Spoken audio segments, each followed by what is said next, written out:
Scream. Disco Day 2. Or rather, bedtime. The bed is cold and not particularly inviting, but it's yours. The sheets look awful. The sheets feel at once coarse and clammy against your skin. The bed sags beneath your weight as you stretch out and finally close your eyes. And then sleep doesn't come. And then sleep doesn't come. I want to sleep. Sleeping sounds pretty good right about now. Obviously, you're in bed with your eyes closed, but it's not happening. Why not? Maybe it's the bed's fault. That is the bed's fault. How's that pillow looking? Its synthetic filling has separated into hard lumps. The pillowcase smells oddly. Just oddly, not oddly like anything. Smells of alcohol and sweat and grease. Gross. Not unreasonable for a pillow? It barely covers your toes, stretching over your soft belly. This is your body here, intimate and warm, breathing. God, could we get this fucking... a clean up in here? A bit tense in the muscles. Relax. It's a little better. Roll over, Colors, roll scenes, and half-formed phrases still litter your mind. Part of you is still trying to solve the case, isn't it? Who killed him? Who? Who? Something to do with, what was it that the lieutenant said? Union? And it's gone again. Your thoughts lost between the slowing brain waves. More thoughts, head empty, fall asleep. Your breathing steadies. A great silence washes over you until your eyelids twitch in your sleep and images start forming.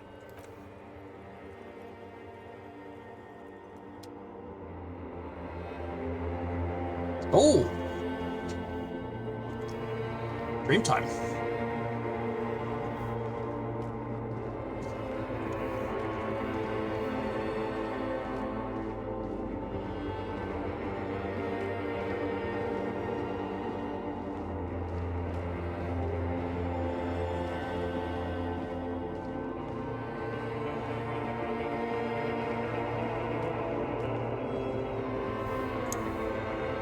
Do you remember the scent of your childhood?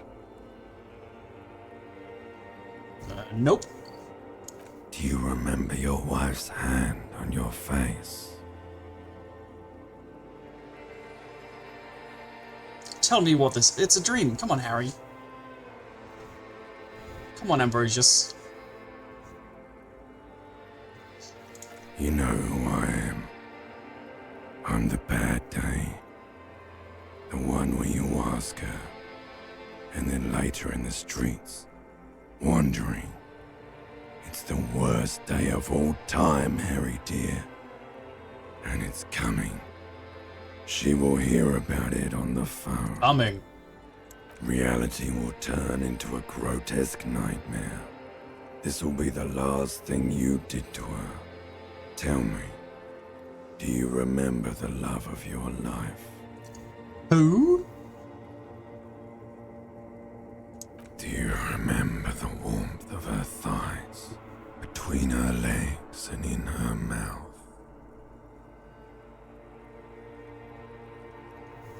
That's right, funky baby. And you just stood there, one hand on the bottle and the other on your dick, watching her go. Let it all be dragged away from you. Tell me, where are your friends? Human beings have friends, Harry boy. Where the hell are yours?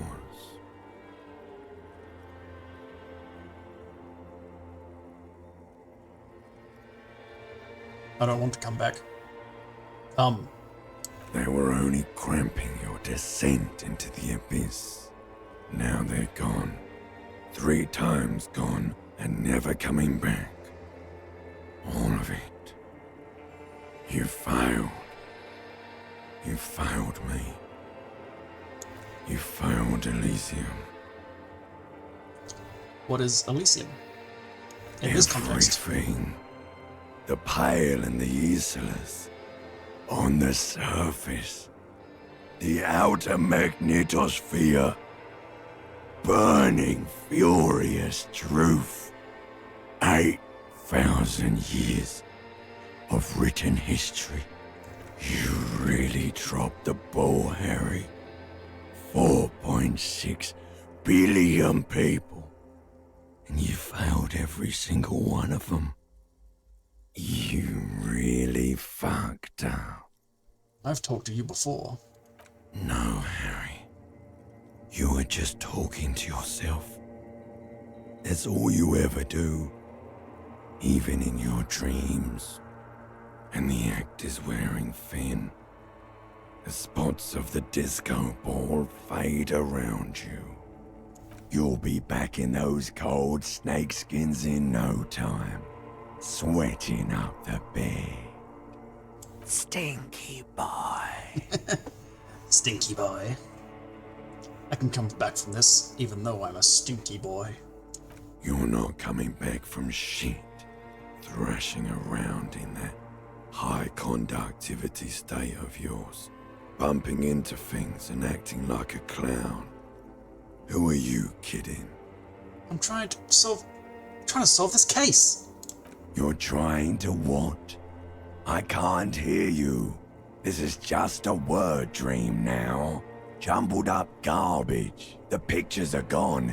The bed rises to meet you. A thin, sleep-like state.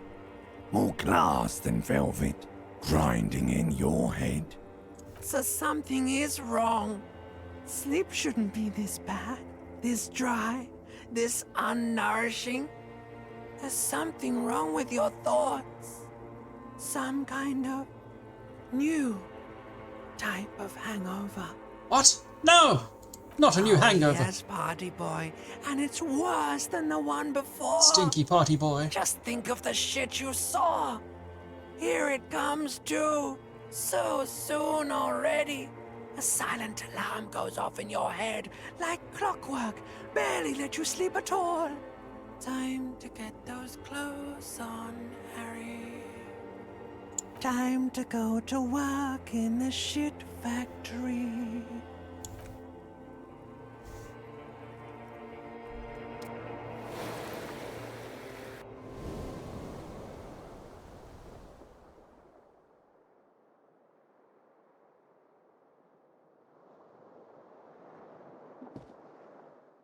At least the shit bad sleep still heals.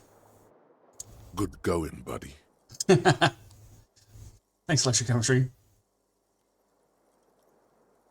What the hell was that? Oh my god. Oh, just a dream. You have ones like that all the time. You feel even worse this morning than you did last night. What the hell is going on with me?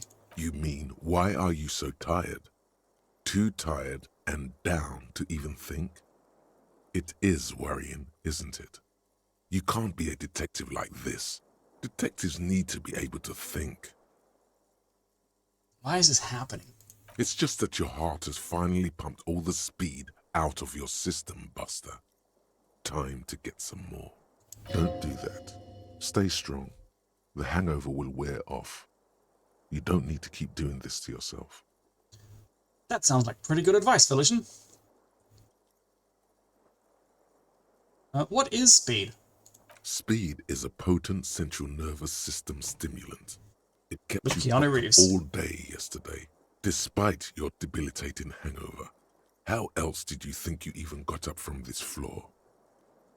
You got up from this floor because of a holy vow you made 16 years ago. With me.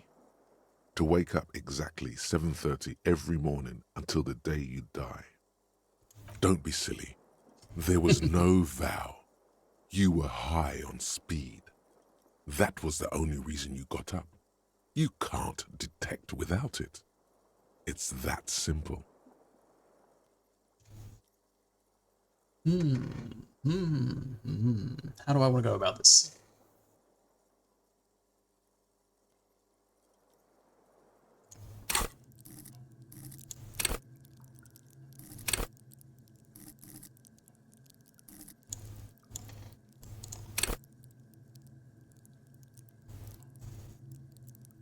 Volition urges you to be a good guy, to others and to yourself.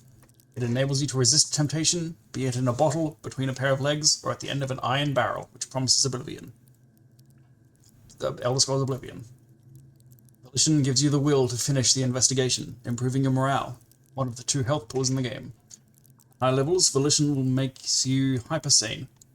When you're about to get funky, it keeps you normal. It's a bit of a party pooper. At low levels, however, you'll have little morale. Without it, you'll be a profoundly unstable cop, falling apart at the seams as you make irreversible mistakes. I think I want to make some irreversible mistakes.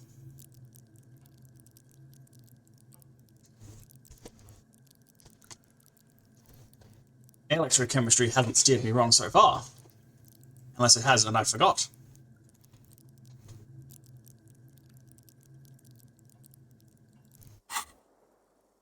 I think we need some speed. Keanu Reeves. 1990, whenever it was. Of course. Martinez is speed central. You just gotta poke around. Follow your nose. You and Speed will be happy again. You will make her come home. This time, it will be different.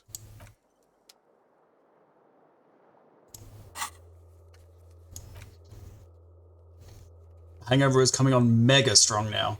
You need more speed in your bloodstream. Find some, put it in your hand, and off we go.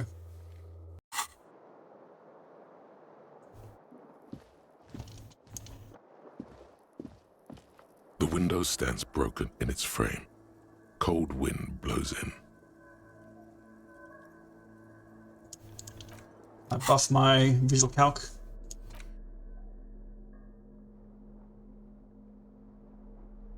Yes.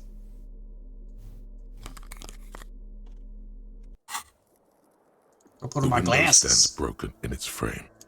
Cold wind, the shards face outward. Whatever broke this window came from the inside. Did I break it with my hands? A fine web of scarring covers the back of your right hand, but none of it is recent. No then. What did this? More likely a projectile than a held object. There are no fragments on the floor from pulling a tool back in after impact. Wait, what am I doing right now? What's happening? Something you've done before. Assess the size of the impact. It is too large for a bullet, yet too small for a piece of furniture. You're looking for something heavy and larger than your fist. Something shoe-sized, maybe. The shoe you found on the balcony Wow. fits the hole almost as well as your foot. That's It detecting. would have also been heavy enough if thrown with force. Congratulations. You smashed the window with your own shoe. What a stupid thing to do. Pretty much. But hey, at least you found your shoe. Not that it will keep you warm at night.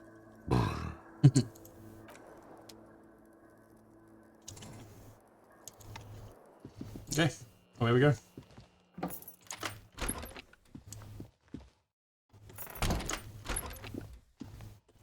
Kim, are you here? Knock, knock. No, Kim. The door is closed. There is no answer. You hear the shower being turned on. Somewhere inside. A tremendous loneliness comes over you. Everybody in the world is doing something without you. Beauty, don't abandon me and all this ugliness. The door does not care. Wait, shit, I said that out loud. That was something I told her. Nope, don't say that again. Ooh. That right there is cringe. Oh. Your room's open.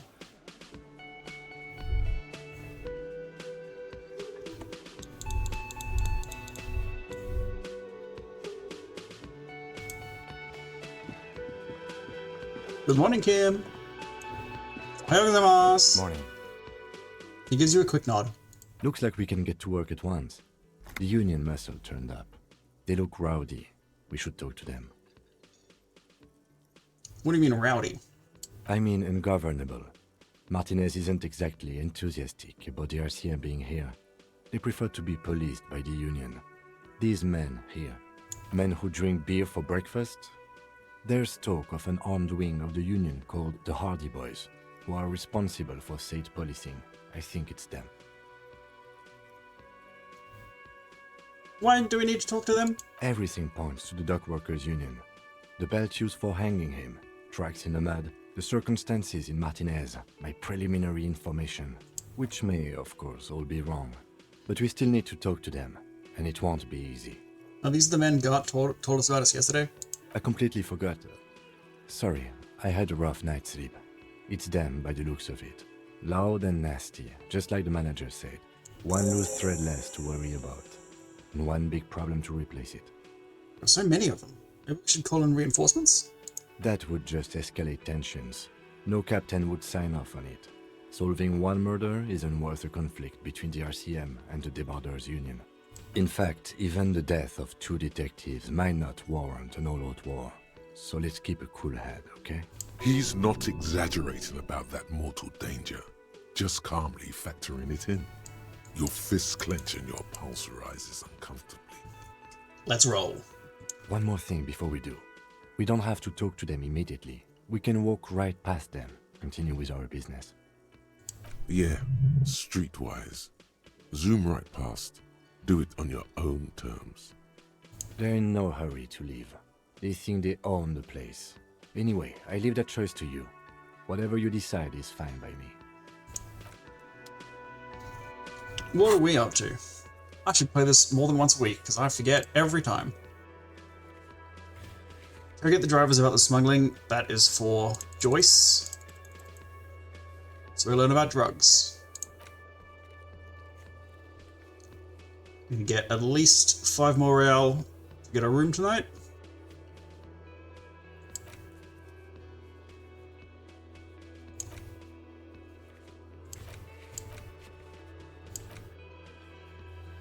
Find information about the lynching. Find out about tattoos. Send the corpse to processing. We should go and get the whatchamacallit. Fucking bookshop. Let us go downstairs for the fridge. Forest. Is there like a dishwasher back here I can steal, use, abuse?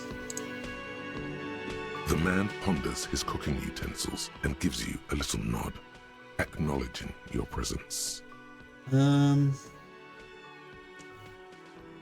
wouldn't mind if I were to boil some boots here, would you? The man takes another drag of his cigarette and shakes his head. Right, yeah, it doesn't. Widely. It's not. Can't communicate, don't speak the same language. Or he's just being a dickhead. Impossible to say.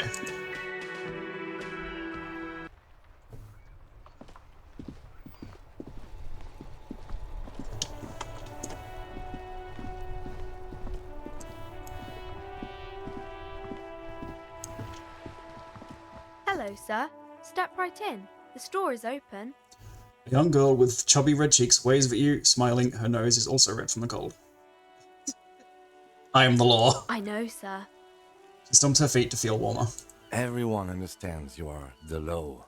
That's why you have that insignia on your arm, so you don't have to keep saying it. Are you interested in a new and exciting book? Kinda. Mentioned in a new and exciting bookshop. Your pardon? That will let me freeze a body. What kind of store is this? It's a bookstore, sir. We sell books, postcards, and some board games. It's called Crime, Romance, and Biographies of Famous People. It's kind of a narrow name for a bookstore, but alright. Whoa, whoa, whoa, whoa. Hold your horses, little girl. Hi, Encyclopedia. Don't see you very often. What's a book? That is a book. They have stories inside them. It's like someone told you a story in a really long letter. What's a postcard? A postcard is a small cardboard picture. You can write a few words on the other side and send it to your friend or beloved. What's a board game? Board games are like little games on a table, made to pass the time. There are several different ones, but sailors here mostly buy cards. Interesting. Thank you. My pleasure. Anything else you'd like to know? Can I ask you some Okay, questions? sir. I'll try to answer any questions you have. I hope they're about books. Those questions are, but I might come back for that. Because we're on a mission. We have a task. Hello. Bookshop Welcome owner. to Crime, Romance, and Plaisance? Biographies of Famous People. My name is Plaisance. Yes. Clark extends a greeting. Be welcome, and please take responsibility for the energy you bring into this space. Alrighty. You seem to be well off. Can you use some... Oh, that's not gonna help at all. Are you the owner of the store? I am the proudest owner of our little shop of culture. Her voice is high-pitched, as if to give it more penetration. She has plenty of penetration. I was told that there's a huge fridge in the building cellar. Can you lead me there? A fridge? No, I don't know anything about a fridge. Aren't you interested in books? What if I do want to buy Then why are you talking to me? Everything is on the shelves to browse. Don't you feel compelled to buy anything? See those shelves there? Go. Be drawn. She fiddles with her pendant, then waves her bony fingers directly at you. I will take a She look smiles and nods, seemingly relieved. at your fridge. Farewell for now, book peddler. This looks roomy. You see a set of tattered curtains blocking the way to another room. A strange cage-like trinket dangles from the curtains. Excuse me, officer. The back room is strictly for employees only. What's behind the curtains? Nothing. Why aren't you browsing the books? Don't you feel compelled to look at the books? You ought to. I feel compelled that I don't have enough money. The more she Not to look at tries books. to draw you away from the curtains, the more alluring they become. Oh, these are some alluring curtains. Let me get a little look-see at this strange cage-like trinket. You see some kind of charm, an irregular polyhedron assembled from bones, sticks, and straw. Inside, a disturbing fish head with empty eye sockets stares at you. That's pretty weird. Aside from poking at it suspiciously, there is nothing else to do with the fish head charm at this time. The curtains remain shut before you. Let's try and pull open those curtains. Just as you're about to pull apart the curtains, the petrified voice of the shop owner cries out once more. Sir, don't touch that. I told you it's off limits for the customers. Her hand is closed around her pendant, her fingers nervously playing with the talisman. Parapsychologically speaking, we're done if you decide to open them. I won't be held responsible for the consequences. It's too dangerous. It's unbelievably suspicious. She looks away, mumbling. Why is everyone always messing with the curtains? Why can't they just buy books like normal people? I've heard there's a fridge there that I need. Everybody suddenly needs something from there. Leave the curtains be. It's what it wants. What the fuck does that mean? Okay, so what's in there has a will, and it wants you to enter? This is bad. I'm a police officer. Nope. Police officer. I need to get in there. Why? It's not like anyone was killed there. You sure? She stops abruptly as her hand flies over her mouth, baffled by her own bluntness. Sounds like maybe someone was killed there? I am sorry. I don't mean to be so impolite. Just please don't go there. I can't allow that. You'll only make things worse and unleash the powers. Oh, I'm gonna unleash those powers. The curtains do seem frail suddenly, not robust enough to contain a slippery darkness. I sense this place calling for me. I must investigate beyond the threshold. You do? My God, even more reasons not to mess with the curtains. Just step away, dear sir. I don't care. You can't stop me. I'll open them. No! Please just talk to me, officer. Come here and let's talk this through before you decide to do anything extreme. Lies. Rip them open, we say. Half-Light, The you're right. curtains, tattered with age and covered in dust, hang before you, as if taunting you. Although I can do that a little bit later. I can spare a couple minutes to talk to her about why the fuck she doesn't want me in there. Hello again, esteemed officer, and welcome to Crime, Romance, and Biographies of Famous People. What's with the curtains? Tell me more about the curtains, Plaisance. I already told you, it's just a storage room for employees. It doesn't sound like I it. don't understand why it's so important to you. Just let it go, officer. Go buy some goddamn books. You're supposed to be drawn to the books. Have you made a fucking Eldritch deal to sell books? She's so tense. Weird. It's a miracle she hasn't snapped in half yet. Why are you so tense if it's just a storage room? I'm not tense. I'm just... She wavers under your gaze, mouth pressed into a tight-lipped frown. Then something breaks. Okay, fine. It's just because this place is cursed, just like everyone said. They don't call it the doomed commercial area for nothing. DCA. Are you happy now, officer? Happy that you've ruined everything? She closes her eyes and starts mumbling something to her pendant. Host of hosts, she prays.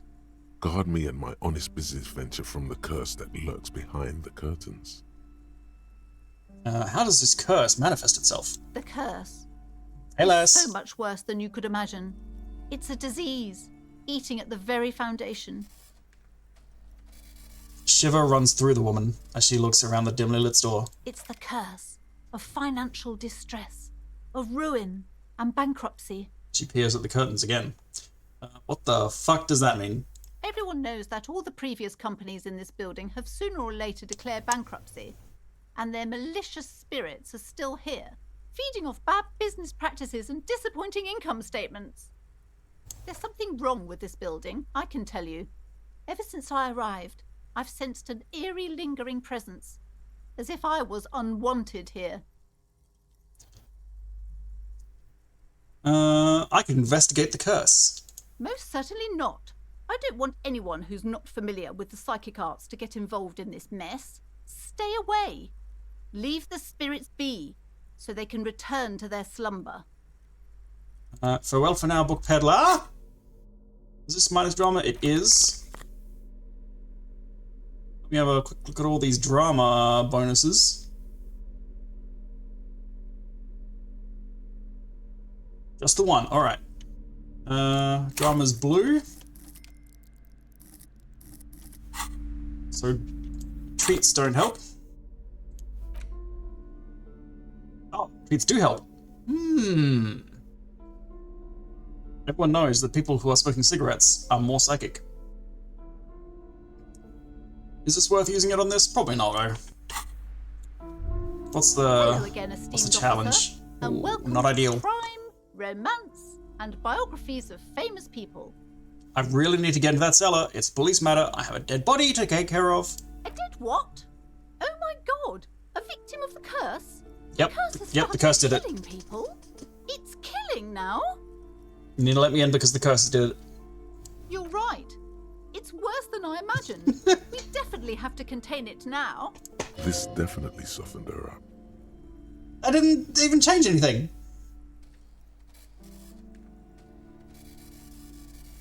Oh, would it have let me retry it? If I had faded it? Oh, we can do this. Easy. Slither Very up easy. to her, So easy. You silver Nat 20, fiend. kind of. Show her what world-class perfidy looks like. Ma'am, I came here to help. I've handled paranatural situations before. Are you sure? Don't think I haven't seen charlatans before. I have returned from the void. A para-detective from a long line of para-detectives. You're no paradetective. Oh. You look nothing like one. And you're clearly a drinker. Pardon me for being so blunt, but... Hey now, hey. You need the booze to Hey, focus, hey. alright? The lieutenant keeps his usual stony calm. He silently picks out his notebook. It's necessary to drink spirits in order to contact the void. You drink spirits so you can talk to spirits. You see the logic? How do you know all this? Here we go. Okay. I am the void revenant. I have the should have powers to realised. debad all the Pattern bad lies energies. within the fabric. The hand of fate guides us. Our meeting couldn't have been mere chance. It couldn't have been mere chance, you're right. But I am not the only one at risk. I have to think of my daughter. You are certain you can help us? Keep us safe? I can't allow any collateral damage to hit us. No problem whatsoever. Your family is safe. The phantoms are no match for me.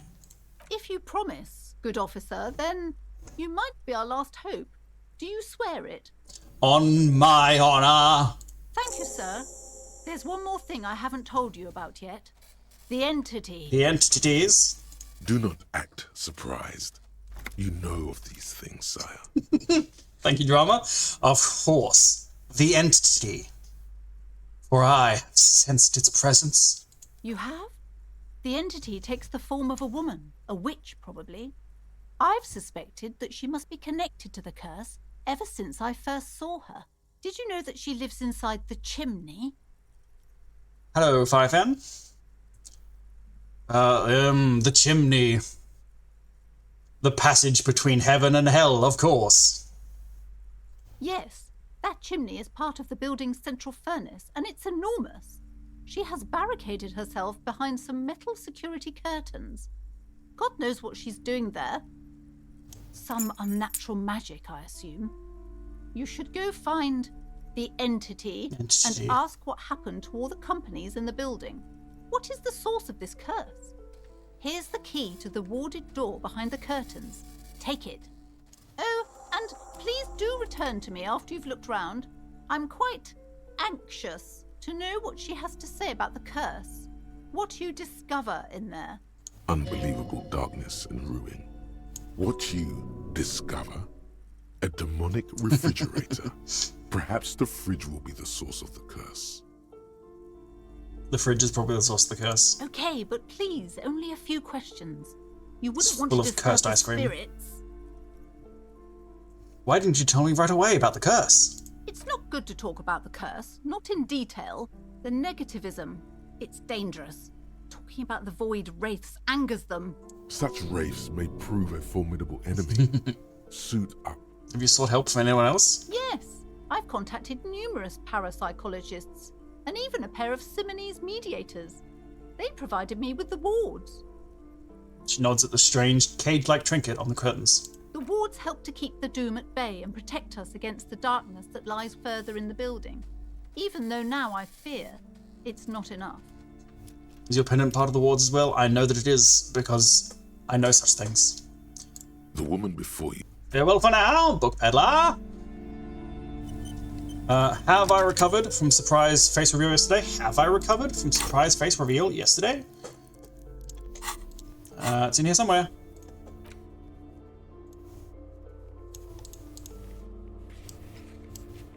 I have not put points into them.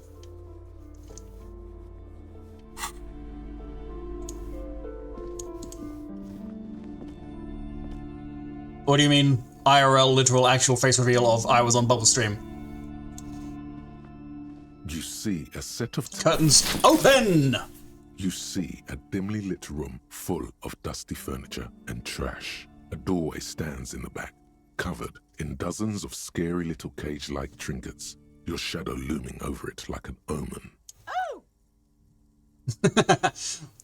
A small, terrified "Oh!" escapes from Plaisance as she tries her best to look away, her round face buried in her hands.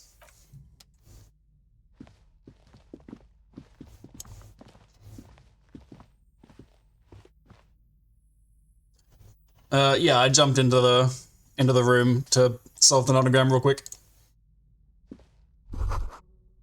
Ghostly silhouettes of hairdryers. No sane person would ever put their head into such a machine. David Bowie? A vaguely androgynous portrait of a man.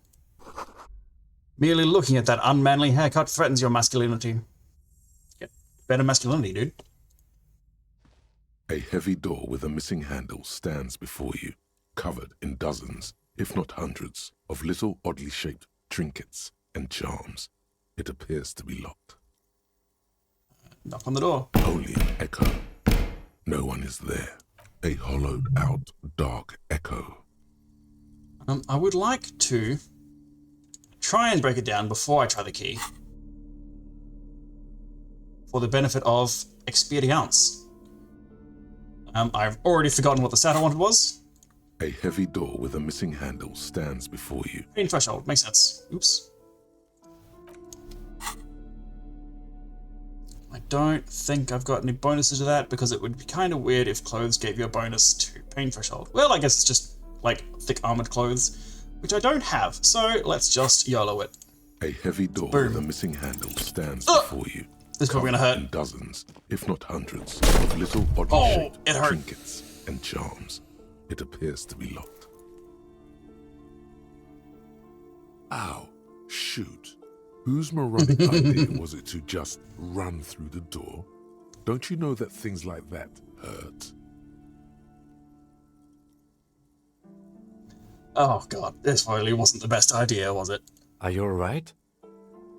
These looked pretty intense and painful, I must admit. What is going on there? Are you really trying to break down the back door? I warn you, don't tempt the spirits, officer. Don't tempt the spirits, or you'll damage the holy wards on the door. It barely looks like you've done any damage to the door, however. It's still locked and closed, covered in dozens of little charms and trinkets. I'll unlock the door with the key. After exerting some force, you manage to turn the key. It's eerily silent. The door slides slightly open, letting a draft of cold air into the room. Murder by Numbers, yes, I did play that one. I don't think I finished it, but yeah, I've got it. It's good. It's a nonogram game. You feel the tiny hairs on the back of your neck rise up, as if someone's standing right behind you. An uneasy knot forms in the pit of your stomach. Touch the back of your neck. What is this feeling? Fervent as a flame. Does it have a name? Yes. Loathing. Unadulterated loathing. Da-da-da-da-da-da. From Wicked, I think. Good song. Outside, the wind howls in from across the bay. The building at Rue de Saint-Ghislain stands like a matchbox on its side, with men inside like little wooden sticks ready to catch fire.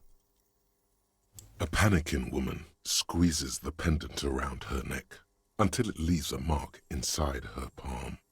A man, a few meters away, stands frozen with a key in his hand.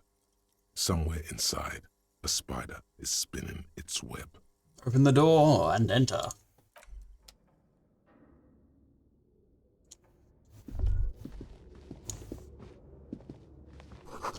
Sand is dripping from a punch bag. Oh, Kim, I didn't notice.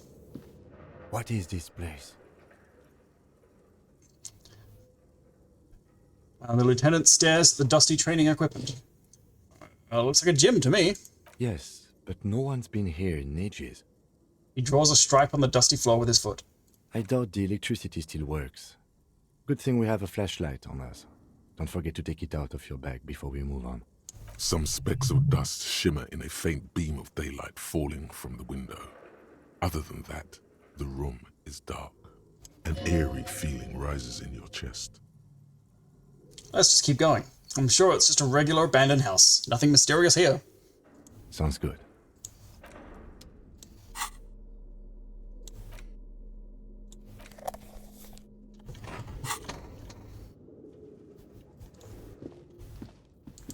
Ball.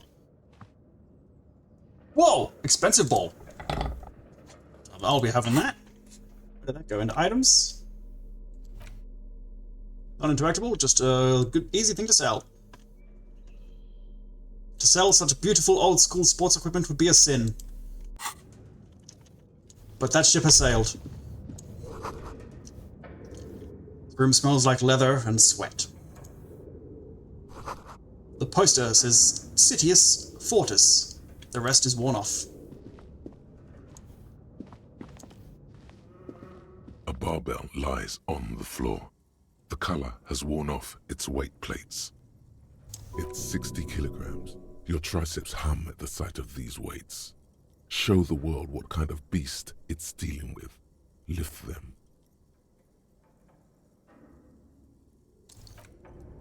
Physical instrument.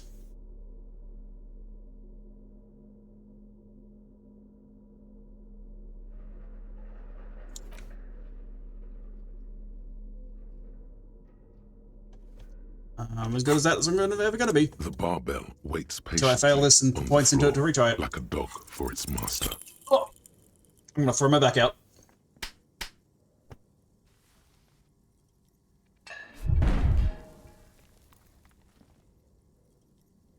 You manage manage to hoist it off the ground, but the barbell feels wobbly and dangerous. Your hands slick with sweat. Turns out you're no beast, just an old man with bad form. Even your body has failed you. It's a miracle you didn't injure yourself. Oh, seems like I'm a little out of shape. Or maybe these gloves just suck. Proper weightlifting gloves would definitely afford a better grip. Is that hashtag worth? I don't think it is. Or, yeah, I've already put points in Fizz Inst.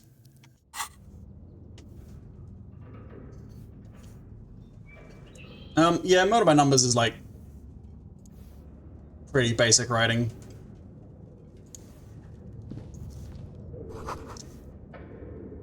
Worn out wall bars, they look unsafe. Yeah, it feels like it's made for a younger audience, you know?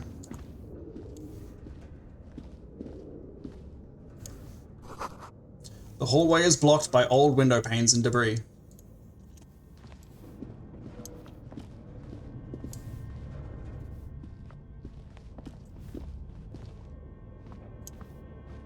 Borrowed. Wild animals stare at you in the dark, stuffed and mounted.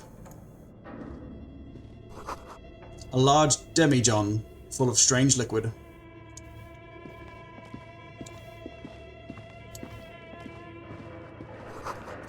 Airship rotors covered in spiderwebs. They remind you of blades.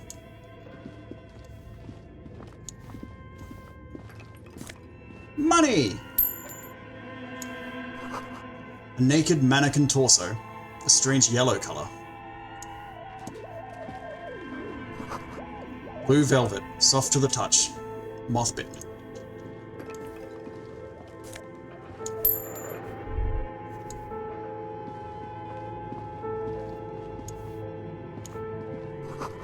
Steel rotor blades bearing a slipstream logo. Ooh, thing. A production schedule filament memory. The cube-like crisscross of filaments feels oddly fragile in your hand, its intricate structure covered in dust. Silver tape on the side reads, Production Schedule. Note, this filament contains information that can be read using a radio computer. 50 Royale! That gets me 2.5 nights. It's bad sleep. Skis with slipstream printed on the laminated top layer. Oops. Oh. But where are the clothes it used to display? The mannequin? Stairs up over there. Board. Your An elf? flashlight slides over an old green chalkboard covered in scribbles, sketches, and schemes like some ancient cave mural. Some of the writing has faded with age, but you can still make out sections here and there. Photos and drawings have been pinned to the board. Inspect the drawings of the elf, please. These lithe, pointy-eared creatures appear to be different types of welkins. You make out autumnal candle welkins casting wax-based magic. Translucent welkins with organs shining under their skin, and even ether welkins hailing from the vast emptiness of sidereal space.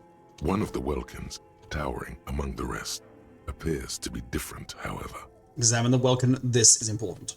It's Vara Hamira, a high welkin, Hamira. his face white and scarred like cracked marble. This is clearly a welkin supremacist. The note says, all non-welkin races will be purged. Typical elf. The Haldor, the Twarg, the humans, and even headless men, all of them, purged. Imagine a world filled only with welkin, green welkin, dread welkin, and the high welkin to rule them all.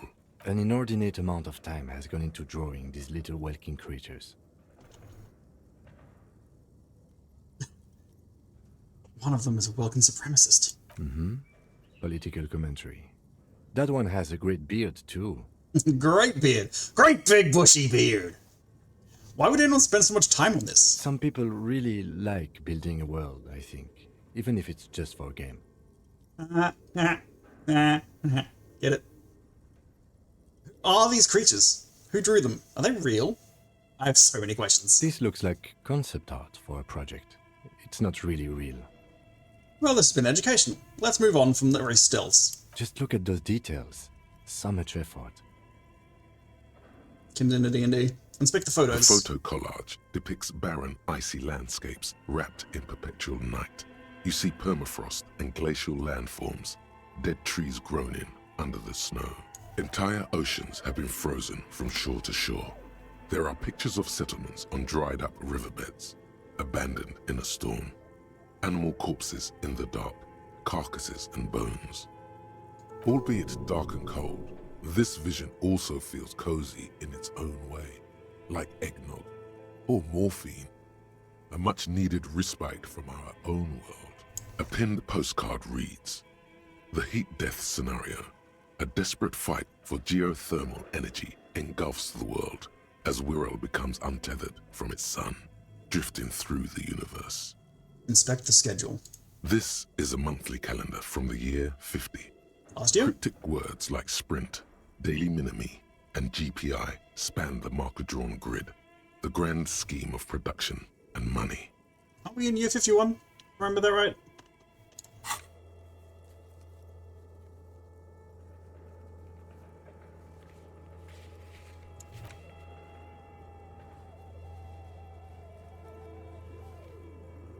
Don't know where I would find this information.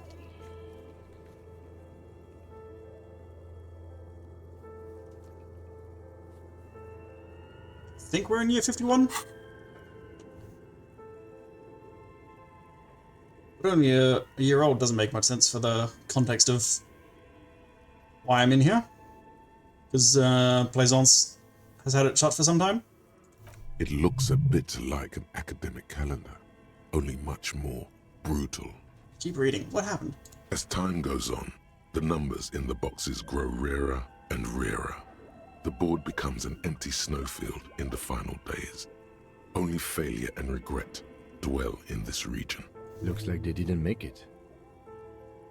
The lieutenant looks at the frigid ice field of nothingness. A note in the bottom left corner of the chalkboard says, "See the prod schedule filament for details." That's the thing I picked up.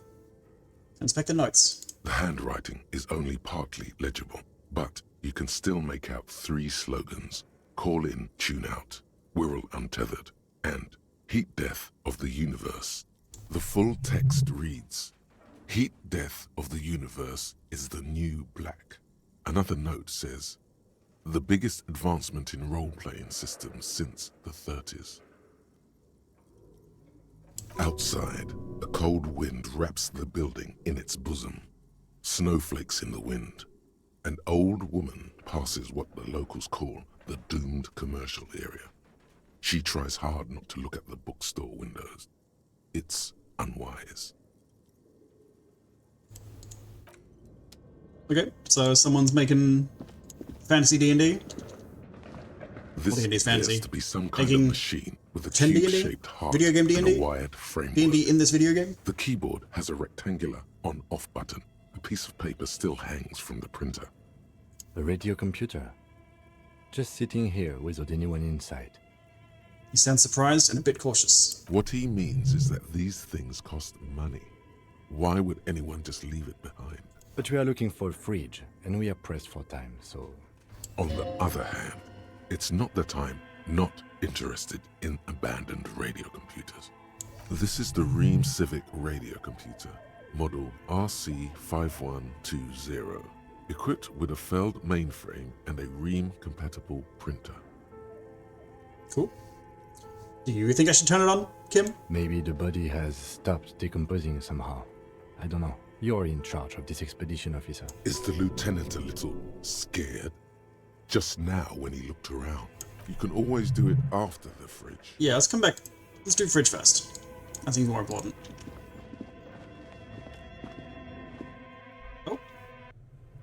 Oh, this definitely seems like somewhere a fridge would be. Is the bear the fridge?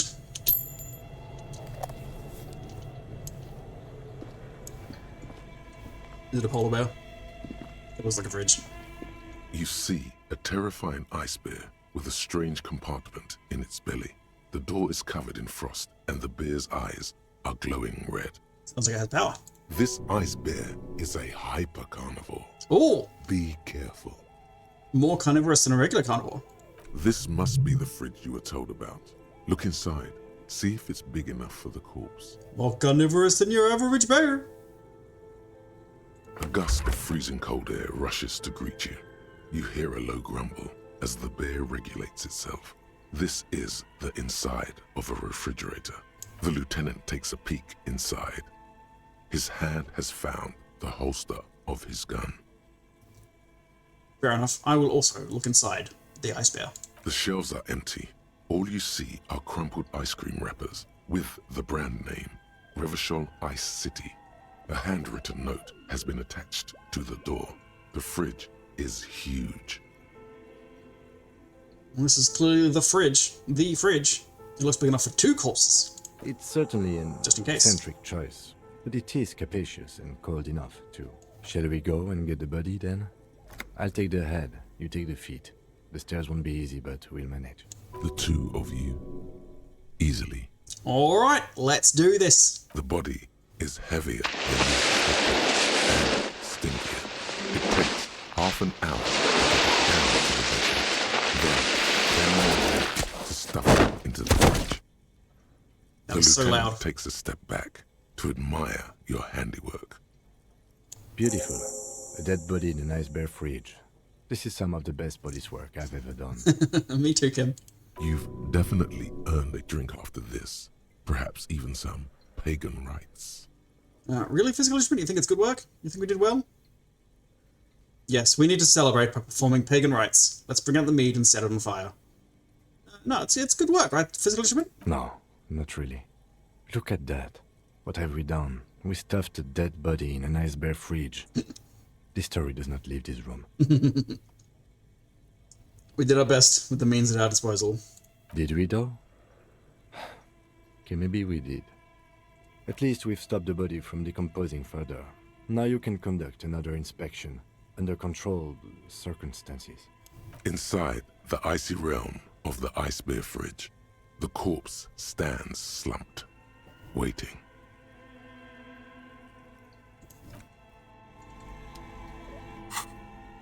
Right, boost my... Was it some yellow stat?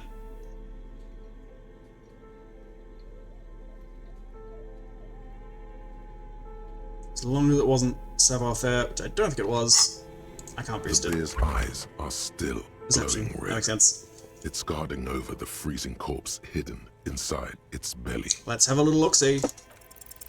Your arm Easy. reaches out and your eyes close, as if by their own volition. Volition has nothing to do with It's this. dark all around. You feel cold, dead flesh through the latex glove. It's right under the palm of your hand. What is this?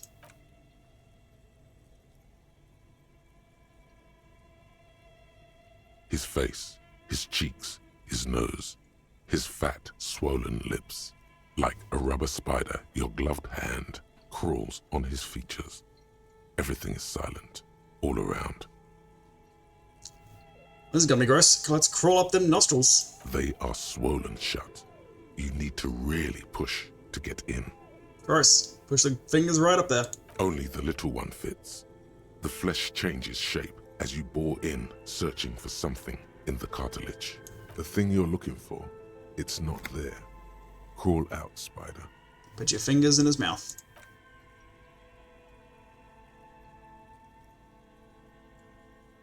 The oral cavity is cold and moist.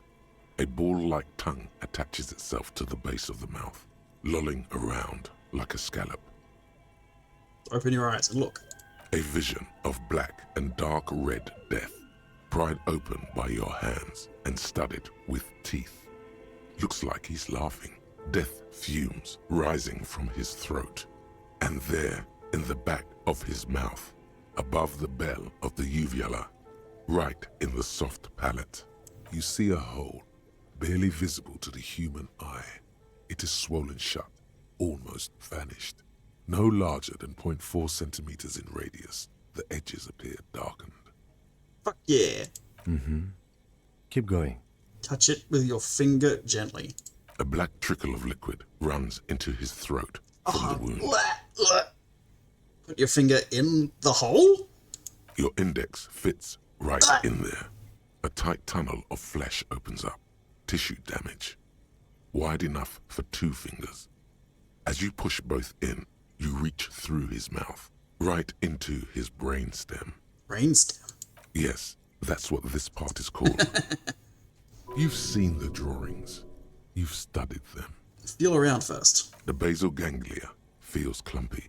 What entered here has torn apart his reptilian complex. No, his ancient reptilian brain got damaged in his brutal murder. The funk soul brother at the back of his head has gone dark. His forever. funk soul, no. Push deeper. Your yellow fingers slide into the remains of the limbic system. There is no resistance. It's gelatinous. The slug-like structures are damaged too. The tearing extends deep into both hemispheres. There's a cavity cut right between the hemispheres. The lieutenant answers with the sound of his pen on paper. Push deeper. Your fingers are all the way in now, reaching toward the inside of his skull. The cavity goes further, but the entry wound isn't wide enough for the rest of your hand to follow. All the muscles in your body harden. What Time the fuck? to enter him. Wriggle in, I guess. Your fingers reach toward his skull. His cerebral cortex feels like jelly. Cold jelly. Strange fluid streams down your wrist as you push deeper until you feel it on the tip of your finger. Ice cold serrated metal. Its edges cut right through the latex and into your finger. The pain is barely noticeable under the adrenaline rush. I feel a solid object right under the skull. Can you get to it? I'll inspect it There's first. a tiny crack, a protrusion in the cranium, right in the back of his head. Your finger must be pointing straight at it from the inside. So We have the got shot? makings of a very small exit wound here. Fish it out. Oh, almost guaranteed. Don't fuck this up. Snake Eyes is gonna be sad for me. Red check. Easy, easy. Never any doubt.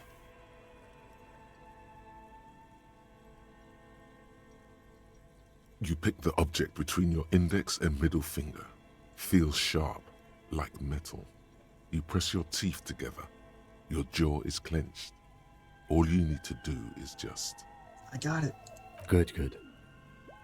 Slowly pull the fingers out. The inside of the head feels cold and smooth, like a glove. Sweat dripping down your brow. Careful not to lose the prize between your fingers. With a plop, your hand emerges from the mouth. The garden glove is covered in blood right up to the wrist. Between your fingers, a small flower. A blossom made of lead. A bullet. The lieutenant puts a small bag marked evidence under it. I drop it in. The bullet falls in the bag, leaving a smattering of blood on the plastic. He raises the bag under his eyes and says, A non-calibre rifle. Libra. Some kind of brittle alloy. Fractured on impact. Keep it, Lieutenant, as a gift. Generally, when this sequence is successfully found, making the autopsy one full go, the full intensity all at once makes it like my favorite scene in, I think, any video game.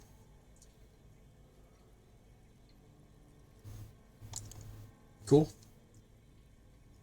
Yeah, sounds pretty good. I might go through again in the future, but save scum it so I can see the cool shit. All yours, Kim. No, you deserve it. You can log it later. The lieutenant drops the bag in your hand. It feels light. We need to add an item to the injury list. Injury number 4. Oval entry wound with an abrasion color. Soft palate, back of mouth. High velocity. Temporary cavity in brain tissue. Small exit wound on the occiput. How does that sound? Sounds about right. Opinion, fatal injury. Goddamn right. And one last thing. We can now fill in injury number 3. Ligament mark. Opinion non-fatal. Post-mortem. Treatment. He's proposing the bullet was the real cause of death, and the hanging an attempt to conceal this fact. What do you mean treatment? Treatment, officer, is an attempt to manipulate the body after death, to hide the real cause with a false cause. In this case, this injury here. He points to the mark encircling the corpse's neck. Ligament mark, the fractured hyoid bone. It was all treatment. Yes, and the belt around his neck, the hanging, even dragging him to the yard. All of it was done after this man was already dead. Dead? Double-doop-doop. Deadity dead dead. Agreed. I have had my doubts since you showed me the tracks. Why did they carry him over? Why not march him, I thought. There was no satisfying explanation. There have been other signs too. Small things. We were right not to assign hanging as cause of death, as the perpetrators expected we would. No such luck for them. Who would do this? That's for us to find out. But this, it will make finding them just a little easier. Why would anyone do this? To hide something. The real killer? The real motivation? What really happened here? I think I need to wash myself. Oh, you really do. I am glad to hear you say that. Your room in the Whirling in Rags should come with a bathroom. Be sure to make use of it in the evening. It's 9 in the morning. Not right now? Kim, I think I should go do that pretty soonish. Maybe the bullet holds more answers. Yes, we should take a closer look at it. I am certain it has more to tell us. This little thing could reveal much about the weapon that shot it. What happens next? We bag the corpse and carry him to the holding pen. Transfer student shows up with even bigger I can Barklanga transport him to hoops. processing myself. But I will be Mungus, gone hunger, for lunga, the rest ganaga, of the day.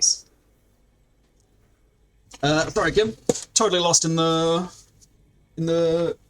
dreams of big titties there. We bag the corpse and carry him to the holding pen of my Kinema. I can transport him to the processing myself, but I will be gone for the rest of the day. You'll be gone? What should I do in the meanwhile? Work on the case. Tend to personal matters. Try not to do anything too dangerous. An officer needs backup in a neighborhood like this. I'll leave that choice to you. And one more thing. Great work, detective. You too, Kim. Great work. After you bag the corpse, Lieutenant Kitsuragi will leave the party until tomorrow morning. You can do side tasks and even the main case, but it might be more difficult. Plan his exit accordingly. Take the note from the door. You pocket the note and the little fridge magnets keeping it on the door. Examine one of the ice cream wrappers. A friendly cartoon bear smiles back at you from a glossy cellophane wrapper.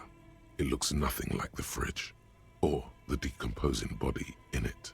The paper still smells of vanilla and chocolate. Even under this stench, you can feel it. What is a giant bear-shaped fridge doing in an abandoned cellar in the first place? Good question. It looks like an ice cream fridge. Lieutenant reaches for one of the wrappers. He studies it in the light. Somewhere in the past, it's summer. 5-year-old Fifette lets go of her mother's hand, change jingling in her pockets as she hops towards the ice cream stand right across the plaza. So they tried to sell ice cream from this hyper-carnivore? I know. What an unfortunate marketing choice. What is even worse, the bear is still costing them money to this day. The lieutenant points the red snaky cable running from the fridge. The electricity bill must be catastrophic. On the other hand, it did help us with a certain corpse situation. Indeed. Refrigerated meat is much better for coroner's work. Hey, dead man, got any last things to say before you're gone forever? Rooney. How's that fridge? I like it a lot, brother. This really is your finest hour. You're a genius. A regular Coppelangelo. Thanks, Hangman. I'm gonna go by Coppelangelo from now on. Come back later, Coppo. Amuse yourself with my frank manners and my memento mori features. If possible, also, see me in your dreams.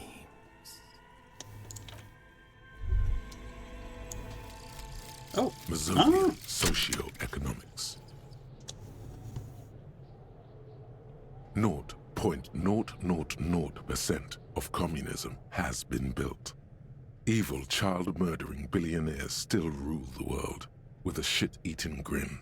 All he has managed to do is make himself sad. He is starting to suspect Krasmezov fucked him over, personally, with his socio-economic theory. It has, however, made him into a very smart boy with something like a university very degree smart boy. in truth. Instead of building communism, he now builds a precise model of this grotesque, duplicitous world. And left-wing dialogue options give +4 experience. -1 to visual calculus, reaction everywhere, and -1 to authority. Downtrodden inver-communist.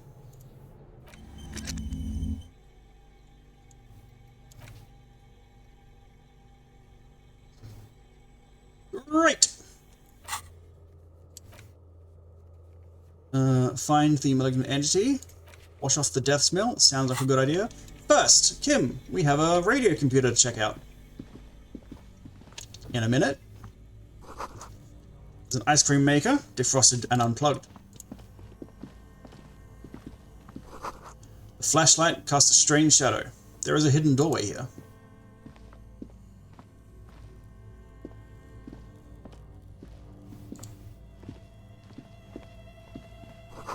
Two rusty rifles are hidden above the piping. They look inoperable. A hidden little rebel spot, rebel house, rebel safe house. Someone has stuck some busted guns beneath the ceiling.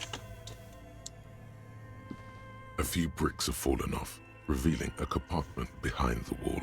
It's too dark to see in. Where are we? I say, while looking around the secret room. Seems like an old bunker from the revolutionary period. Look at all those rifles. He points up at the rifles under the Must be an ceiling. old weapons cache. Look, there's a hole in the wall. There is, yes. And there also appears to be something inside the hole. Something inside the hole in the wall. Do you In the want to secret take room. a look? In the basement of the big house. I do want to look. Your hand reaches deep into darkness and spiderwebs. Rummaging around, you find rusty rifles hidden away. Rifles, Kim! Are these any good? Let's have a look. I'll inspect them. Most of them are rusty and I cast inoperable, Identify. like the rest, but one catches your eye. A bolt-action model with a fine wood stock, in better cosmetic order than the others. This one looks nice. That's a rare sight. Seems to no longer be functional, but still a beautiful thing in its own way. An old Bell Margrave from the Revolution, the lieutenant notes with approval. His eyes are gleaming. What's this mean? A rifle here. It means there are firearms, albeit inoperable, still lying around in Martinez. It's an interesting coincidence, I would say. Might come in useful in the future. He likes this find. I also like this find. Wow, a gun! Only 11 real. That's not many real. This is an antique. This is a piece of history right here. Should be worth 100 times that. Let's look at that. Probably pretty now is an important thing to look at. Definitely before Kim leaves. I want to look at the rest of the room first. Make sure there's no witches. Frozen ice cream maker. That's still running.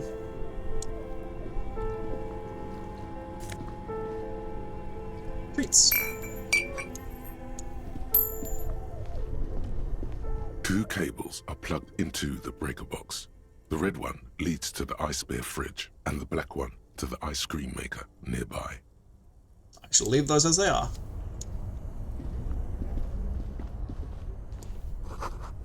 Intercom wires running into the breaker box. Ooh, a shirt. An insane mesh tank top. I obviously am going to put that on immediately. Oh yeah. Now that's style. Let's put corn shivers. I like Disco Ass Blazer, but it just doesn't have the bonuses. What about those fucking naval captain? Oh, but then you can't see the mesh shirt. Gotta stick with this. And also reorganize things.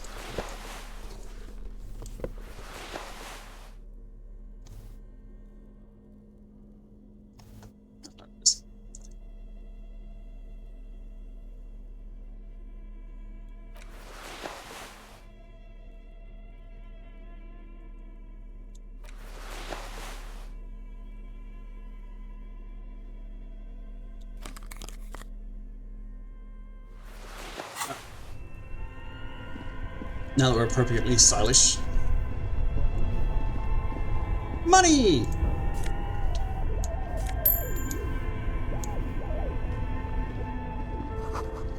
Cellar window. People's feet shuffling by on the street.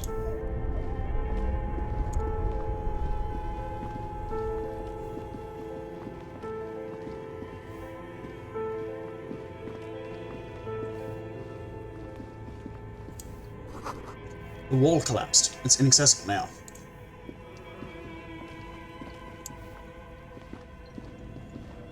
A Furnace? thick layer of coal dust covers the furnace, coloring it pitch black. Kim, what is this? Is it a furnace? Looks like it. Looks like an old central furnace used to heat the building. It's connected to the chimney. He opens the door and gingerly peeks inside. No one has used it in ages. No signs of any recent fire. Only dead rats. Inside. It's dark and grimy here. In the darkness you can hear chatter. It's coming from above. A voice or several voices talking to each other. Near the smoke chamber, upstairs. It's the spirits. The echo is so prominent, it's impossible to discern what the voices are saying or what's producing them. What are you doing? The lieutenant asks when he sees you climb halfway inside the furnace.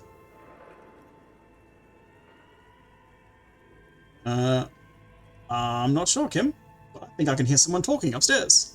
Wait, really? We should investigate, see if someone's upstairs. Hello! Something breaks loose in you. A mighty bellow echoes throughout the chimney's depths. The chatter of tiny voices above suddenly cease. Then, Did I just give Plaisance a heart attack? Hello? Hello! I summon unto me the ghost of this doomed commercial area. Answer me, spirit! Hello? Did you say anything? I can't hear you. Please come upstairs. There's a safety curtain on the second floor. I'll open it. you hear a low rumble upstairs. The sound of a curtain being pulled aside. After you, officer.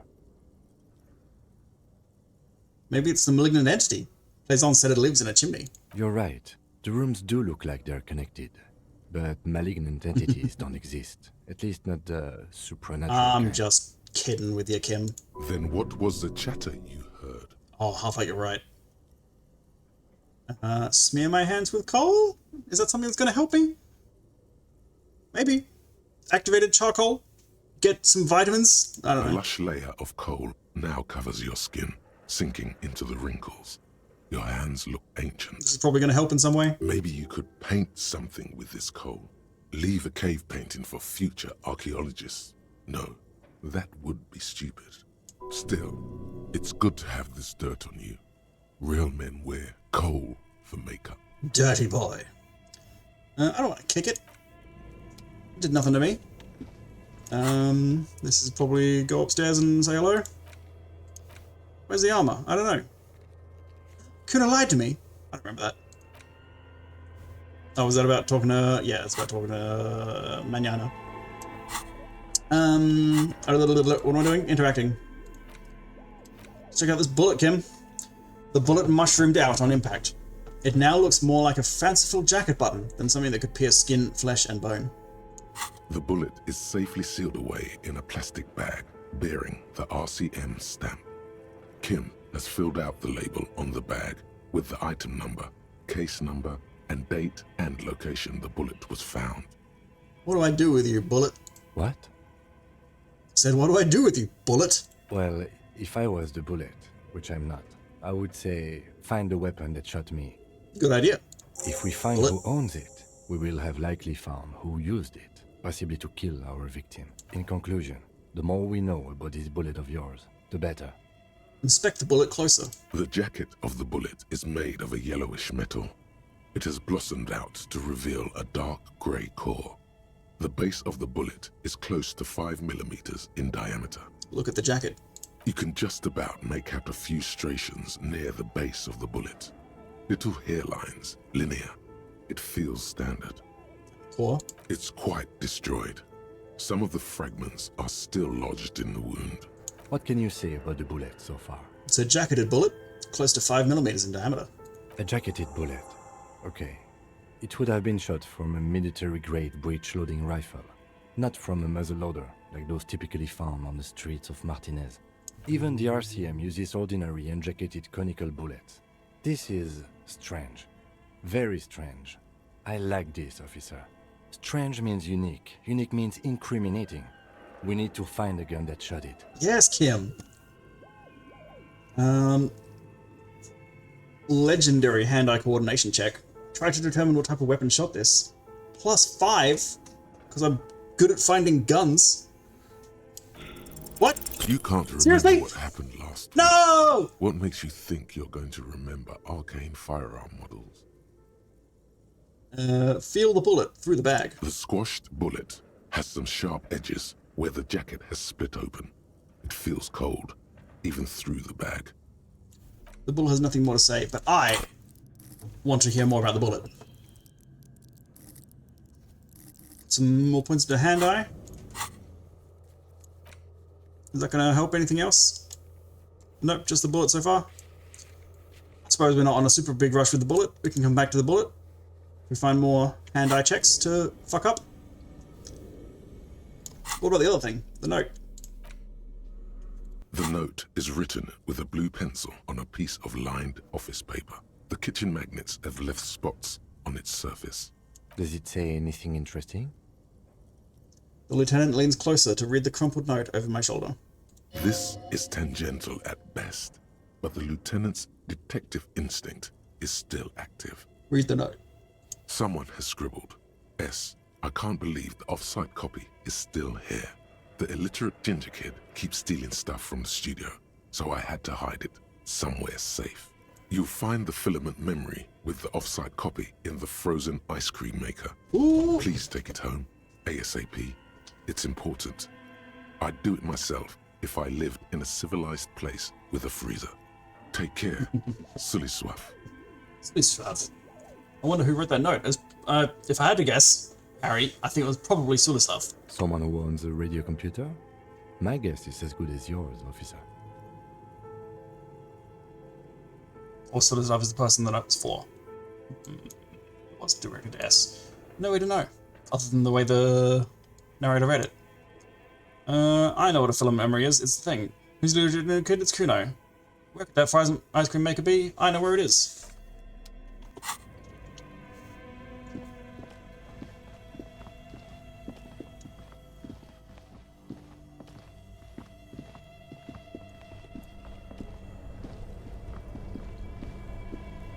This orange machine is buzzing like an old submarine. It has a hand-cranked ice cream churner on top and an electric freezer that appears to be frozen shut. Try to crack open the lid. You slip your fingers under the frozen lid, but the ice is too cold for you to get a good grip. A pry bar would come in handy here. No, this is going to need something else. Some kind of super pry bar. Don't even try to open it with a regular pry bar. You're just wasting your time. Okay, If interfacing. you want to try again, then you need to have the pry bar in your hand. Yeah, no shit, Hando. Equip the pry bar Yeah, thanks, by tutorial. going to the Tools tab in your inventory. From there, you can equip it to a held slot. Or crank it, Soldier Boy. Turning the crank feels oddly satisfying, like stirring your childhood dreams. In the distance, you hear water dripping. Doesn't produce ice cream though. I reckon I'm a clever little boy who can turn off the... Two cables are plugged Turn off into the thing. breaker box. The red one Turn off leads the ice to cream maker. something close to you. Why did you do that? It'll defrost. No, these are stupid reasons. I unplugged it because it's the color of the immeasurable cosmos. The lieutenant raises his brows, but doesn't say anything. The electric distribution board now has one cable missing. And then either it'll be defrosted now, if it's a boring game, or This it'll orange machine Yep. is dead defrost still. later, It has a hand-cranked ice cream. and I can come back for it. So, upstairs to the thing that reads stuff. so Kim can see me use the thing. The computer. Because he likes technology. Because he's a nerd. Scribbled across a notebook. Developers of the most advanced RPG in the universe. Is this themselves? This old fireplace is covered in lines drawn in Is this a blue Zarum and thing? red marker. The mesh spreading over the stone like blood vessels on alabaster skin. It looks ghostly and strangely ancient. What am I looking at? Radio frequencies, it seems. UKV 123.6, UKV 123.7, UKV 123.9. Some written notes, too. Sparse and cryptic. Radio frequencies for what? Unclear. It looks like a cardiovascular system split into veins and capillaries. Very advanced. So we're dealing with something medical here? Probably not. I think cardiovascular system into veins and capillaries is a metaphor, Raphael. Of course, it's the anatomy of the curse. Perhaps. The web is comprised of radio stations, all lead back to one red heart, titled the Game Master Frequency. A note says, this one can listen in on any station it wants. Looks like a surveillance program. They must have had massive airwidth. These things don't come cheap. Who's the game master? Someone very important. If it's a game, then who's playing? Whoever decides to call in to a call-in station, it looks like. A list of names under the stations suggests people across 6 Isolas would be playing. Muindi, Insulinda, Kotla, Grad, Samara, and even Ilmara. My god. It's as if the less money they had, the more ambitious their project became. The cost of airwidth alone must have been huge. Exactly. This schedule, I know doom when I see it. The company was running out of funding. What else? Squinting at the lines. The fictional game studio was definitely written with a heavy helping of self-deprecation and proved tragically prophetic to the events of the last 6 years. Yeah, rip. Nothing. It's just lines on marble. An echo from times long gone. No one has used the fireplace in ages. Computer.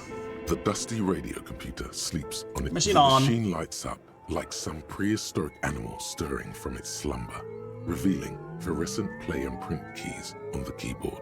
The hatch on the machine's central compartment is wide open. Look inside. It's empty like a beehive without its brood. Some cables have been left dangling, disconnected. The filament you have would fit perfectly inside the compartment. Insert. Like a smooth drawer, the filament slides into place. On the keyboard, the play key starts blinking. Press play! A bar of fabric right above the keyboard starts producing a soft hum. The sound of static seeps through the machine's planar magnetic driver. Oh no. It was already glowing and now it's also making a sound. It's probably some alien Half-Life, seal I don't think you've technology. ever said anything true to me. The static gets louder, slowly filling up the abandoned hall, until a voice speaks out, crackling and old, cutting into the air. Good morning. Fortress accident en rue de Saint-Ghislaine. This is East Insulindian Repeat Station 1. Please repeat. Is this the production schedule? What's the production schedule? The filament you have inserted into the reader. Oh, right. Thanks for the explanation. That was a question. Have you inserted it into the core? Yes. Good. Please repeat the password. The password is, this is the police. Please open this thing. I am contractually obliged to protect the privacy of the filament holder Fortress accident. Without filing a warrant with Lintel, I cannot give you access to this filament. I'm afraid we are not doing that, unless we want to wait for a month. Now, can you please repeat the password? The voice in the machine asks again. She sounds cold in the damp air. A password? Kim, I'm really bad with passwords. I forget all my passwords. I wrote them down, but I lost the bit of paper. Can you give me a hint? No. Fuck. Is it my birthday? Still no. Okay, I don't know the password then. Received. I will register this login attempt. That sounds bad. A login attempt. Something a criminal would do. Alright, Half-Light, I'll give you that one. Don't worry. Passwords have a way of turning up sooner or later. Fortress accident. Is there anything else I can do for you today? That's all for now. Thank you, and goodbye. Bye-bye. The old lady's voice disappears along with the static. Tiles on the cube are still smoldering, casting the framework in a soft glow. Fluorescent play and print keys shine on the keyboard. Give it back. The filament slides out of its glowing nest.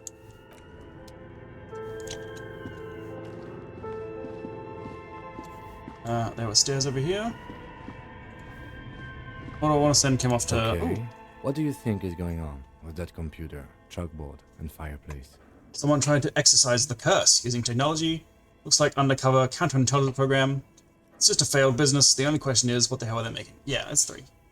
Yes, that is the question. They're making a fucking massive multiplayer radio role-playing game. Apparently.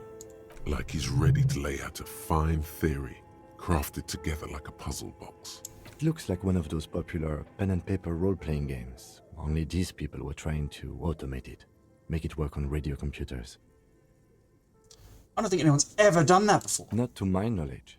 They make automated games in Grad, Messina, Königstein. You know, places with industry. But I don't think anyone has attempted to create an inter-isolary game before. We just don't have the technology. How are they planning to do that? Through call-in stations. None of the players have to be physically present. Anyone in the world can participate in the game, as long as they have a two-way radio. Then there's the game master frequency that listens in on the smaller call-in stations. I think that was supposed to coordinate the stories, functioning as a master of ceremonies of sorts. His fascination has swept aside other concerns for the moment. He's a little hooked. Coordinating so many games would take a whole switchboard of people, possibly divided into sub-frequencies. And this is a role-playing game? Indeed. With Those racist Welkins elves? are a dead giveaway. Role-playing people love that stuff. The world looks like a modified version of the We World board game, with hit death thrown in. Gamers love racist elves. What do you think happened to the company? No idea. They stopped filling out the schedule on the chalkboard. Wow! Indeed, it's ambitious and untethered from reality, but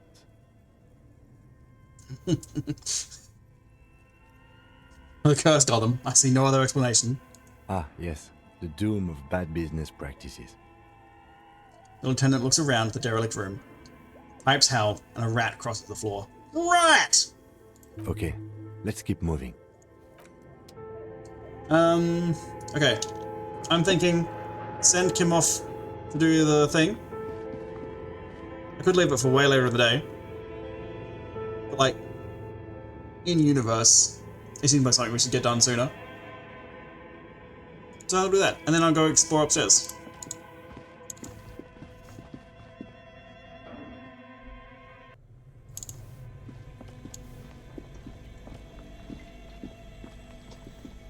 The bear's eyes are still glowing red. It's guarding over the freezing corpse hidden inside its belly. Bag him, Kim. Take him away. All right. He takes out a shiny black body bag and starts pulling the plastic over the dead man's face. I will need a little help carrying him. You take the hands, I'll take the legs. Bag the corpse and drag it to the motor carriage.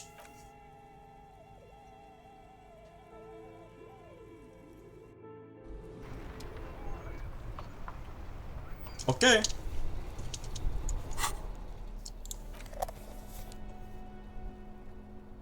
Oh, drugs. When did I get drugs? Per Holidon. Have to hold on to the gun so I can check out the bullet. Probably sell the shot put ball though. Yeah, I've already got enough gut, so let's go get that out of the way. Oh, fuck. I don't want to talk to these guys alone. Oops, oh well.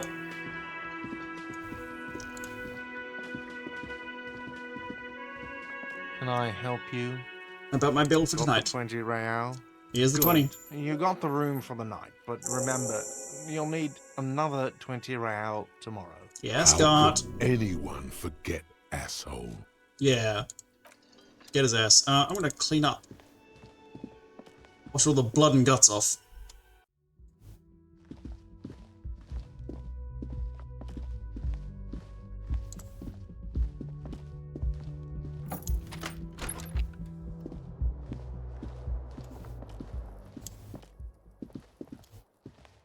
This is not the cleanest bathtub in the world, but it's cleaner than you are right now. Ah, that soap scum smell. It smells like life, at least compared to you. Run The a bath. bathtub slowly fills with water. The water beckons. Undress, close your eyes, and submerge. The water is only lukewarm, but still comforting. Like amniotic fluid. A few beer cans are bobbing up and down along your flanks, like sad duckies.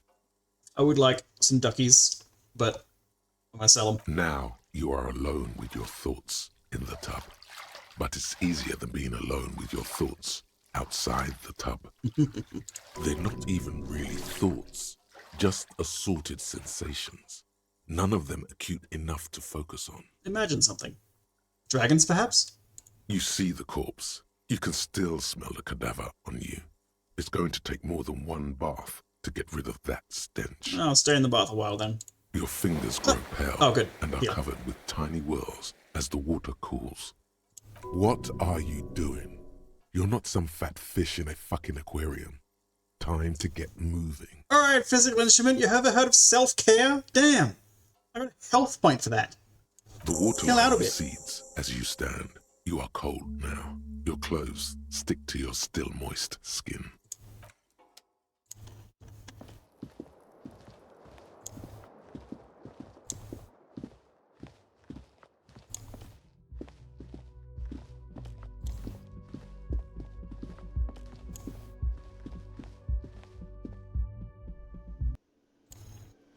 Hey, Lena. You're in a different spot. The boys are too rowdy. Just a moment. The old woman turns back to the cafeteria manager. She's agitated, judging from the way she keeps pulling at the frayed edge of her blanket. And there's no public phones nearby? The closest phone booth is down the coast. Sorry for the inconvenience, ma'am. The cafeteria manager appears genuinely apologetic. I just sent Kim away. I could have lent you a phone. It's fine, I understand. Thank you anyway. I'm glad to see you again, dear. Good day, ma'am. Everything all right? Please don't trouble yourself about me, sweetie. I was just hoping to make a call, but the Whirling's phone line isn't working. The union office probably has a phone, but I can't really get there. Or to the phone booth down the coast. And Gary's phone is dead too. What's wrong with the phone line? The manager was vague about it. God! Why would he be vague about phone problems? This is something to look into later. Ask God, maybe. Why did you need to use the phone anyway? To let the young woman who's house-sitting for us know that we may be delayed. Morel, my husband, and our friend Gary were supposed to get back by Monday night, but they're still missing, and I haven't heard from them. Oh, it's only the next morning. I don't know if you'd say missing, but I am the police, so tell me more. I was also hoping she'd heard from Morel. Has your husband gone missing before? That's just it. This isn't like him at all. He always plans his expeditions so carefully. A cold breeze hisses through dense thickets of reeds. Something sweet in it, somnolent. A damp chill goes down your spine. When you look around, you're still in the whirling in rags. But you have more important things to worry about. What's the expedition your husband is on? Just some field work, sweetie. Morel is a highly trained scientist. He and his assistant Gary are studying an extremely rare species of insect. But they should have returned by now. They were just going down the coast across the water lock to set a few traps. He said they'd be back on Monday. What could be keeping them? Who's this Gary guy? You trust Gary? Oh, sweetie, it's nothing like that. Gary's as loyal as they come. I trust him with my husband's life any day. Are they in a rough neighborhood? There's a nameless old fishing village nearby, but we've never had any trouble there before. There is a lot of crime around here, isn't there? This sounds like police business. I'll help you find your husband. Since Kim's gone and I don't know what else to do. Oh, thank you, sweetie. Truly. I don't want to talk to the I'll ratty be right boys. here if you come across any sign of Morel. He's some kind of scientist? Oh, yes. A zoologist. A cryptozoologist, to be more precise. Oh, I see. He's looking for Bigfoot. Big feet. It's really just a subfield of zoology, one specializing in animal species that are so exceedingly rare that many assume them to be extinct or even fictitious. Searching for such species called cryptids is difficult and often thankless, and frankly, many scientists are too lazy to do it. Universities these days are rarely interested in supporting real research. Tell me more about Morel. His looks, his character, your relationship. I have to know every detail to find him. Oh dear, I'm not sure where to begin. What's he look like? Well, his expression is slightly grumpy, but his eyes are always bright and curious, like a small boy's. And his palms are quite coarse from all the field work, but he's quite gentle. Okay, let me try something else. If I were trying to meet him on the street, what would I look for? Oh, well, he's a bit shorter than you, but with a larger frame, and he has longish white hair, usually a bit uncombed. You might say wild, even. One other thing, he'll likely have all kinds of field gear on him, even if he's not out in the reeds, just in case. How long have you been married? This is important to finding him. We'll be celebrating our 16th anniversary this autumn. Not the most numerically satisfying anniversary, but I like the less obvious milestones even more somehow. How did you meet? Via dating agency, I'm ashamed to say. I was looking to get back into the scene after recovering from my accident, and he'd just divorced. We hit it off, and, well, here we are. She smiles wistfully. She's skipping over some important parts. Perhaps you'll find out more later. I have all the information I need. Let's move on. I hope I've been useful. Tell me more about the rare insect. Oh, sweetie, it's The fascinating. bug? But I shouldn't bore you with entomological minutiae. I want to know everything about the entomological minutiae. She was about to launch into an impassioned description, but stoppered herself. Why is that? Tell me about the bugs. Well, it's a phasmid, technically, but where other phasmids imitate sticks or leaves, this one's a living reed. It disguises itself among the reeds here on the Insulindian coast. Hence, it's named the Insulindian phasmid. Perhaps you'll end up That's a lazy co-discovering name. it with us, officer. He looks you in the eye and nods thoughtfully. What makes you think the phasmid is around here? Well, some teenagers making out in the reeds saw one. They didn't know what it was, of course, but there was a brief article making in out a sounds. local newspaper about their encounter with a ghost insect that looks like the reeds. Gary sent us the clipping. Gary! Interesting. Maybe the phasmid made the teenagers make out. Oh, it's a freak. Maybe the phasmid made them make out. I can't think of any other reason teenagers would want to make out. I doubt it. It's not like teenagers need much encouragement in that regard. So a newspaper clipping is all the evidence you have? Of course, most phasmid sightings turn out to be false alarms, but their description matched the Insulindian phasmid perfectly, and they didn't even know what they were looking at. Enthusiasm has wiped the worry from her face. Her eyes sparkle behind her glasses. You seem really excited about this cryptid. I suppose I have something of a personal connection to the Insulindian phasmid. All scientists have their little hobby horses. Is it dangerous? Not at all. Why else would it hide itself so carefully? Is it valuable? Oh, I doubt it. No one gets into cryptozoology for the money, sweetie. Does it have Cool powers. Yes, it can blend in almost perfectly among the reeds. It's how it stayed hidden all these years, centuries even. Okay, what's so special about this stick bug then? Oh dear, I'm afraid I'm not explaining this very well. It is It's a very cool bug. special. The woman's face flushes with embarrassment. Morel can explain it all much better. I wish you could hear him describe it. Then you'd understand, I'm sure. You haven't noticed this about me, but actually I've lost all memory of the world and myself, and I have no idea what I'm doing. Surely things can't be that bad? Things aren't bad, they're catastrophic. You know where we are, right? We're in the Whirling and Ranks cafeteria. That is true. That's right. And where is the whirling itself located? In Revachol. Yes, indeed. We are in the fine city of Revachol. Okay. Yes. And Revachol? She examines you. Honestly, I don't know anything about Revachol. I know it's here. Oh my. How would I even begin to tell you? Revachol is the most beautiful city in the world. We're fortunate to be here, you and I. I haven't seen very many other cities personally, but everyone says so. Revachol is a rare jewel. This city used to rule the world, though it has seen better days. There's a pause as she studies your expression. You must look quite lost. Speaking of history, you know what year it is, yes? It's the spring of 51. It was on the calendar upstairs. That's right, dear. How splendid. Here, take this pen. A pen? Knowledge should always be rewarded. I can't look at the pen. Her relief is palpable.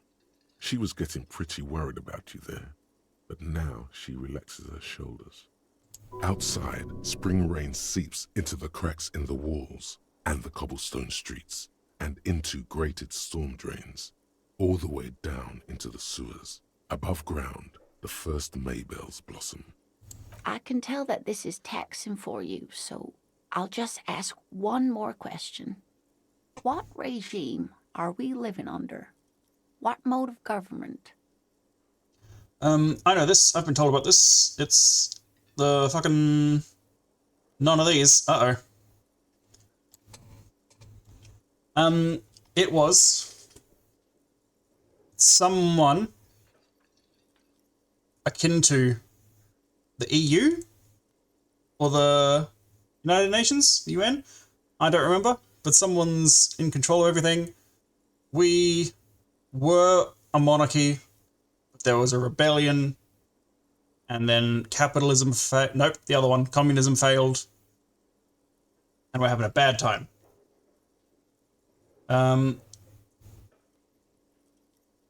All of these are a bad time and incorrect. Living under the cop regime. Actually, we are not. You could say that about almost any other nation, but not Revachol. Try it one more time, officer. What mode of government? I'd like to think it's the dictatorship of the proletariat, but something tells me it isn't. Oh, sweetie. It's really not. There used to be people who thought that way, other people who wanted those things, but they all went extinct. I'm the last one. Revachol is a zone of control led by an alliance of foreign powers called the Coalition. We have almost no government of our own, and certainly no dictatorship of the proletariat. If there's no government, how come there's cops? Oh dear. And you were doing so well. There aren't really any cops in Revachol, not in the traditional sense. The status of law enforcement has been a complicated matter since the revolution. But we should stop for today, sweetie. You look like you need a break. Besides, I'm not the best person to explain the big things to anyone. She's scared now. She's realized you really are brain damaged. How did I do? You were doing quite well up until the end there. It does look like you're having trouble remembering things. History and places. Remembering reality, in a word. It's very odd. What's the revolution you mentioned? A defeat, I'm afraid. Ah, People of this archipelago tried to build something new. Something different. The rest of the world didn't like it, so they came and ended it. This was 42 years ago. what does that have to do with there not being any cops except for me and Kim? It has something to do with everything. I really don't know how to explain it better. You could tell me more. Someone more educated in these things than me? Someone rich, maybe. Joyce. Wealthy people are educated. Though I don't know where you would find a wealthy person in Martinez. Over there. Oh.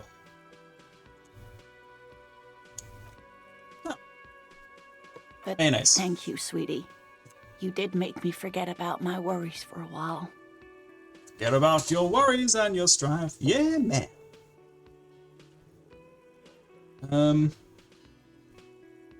That's all for now, ma'am. Could I buff up my suggestion at all?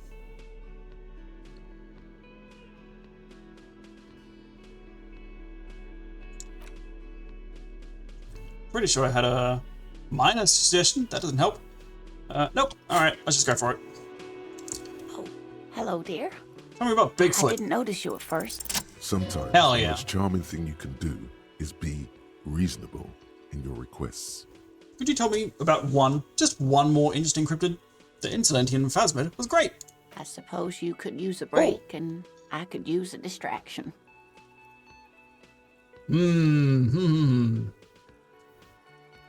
Is it a cryptid on this pen you gave me? Yes. It's the kind green ape.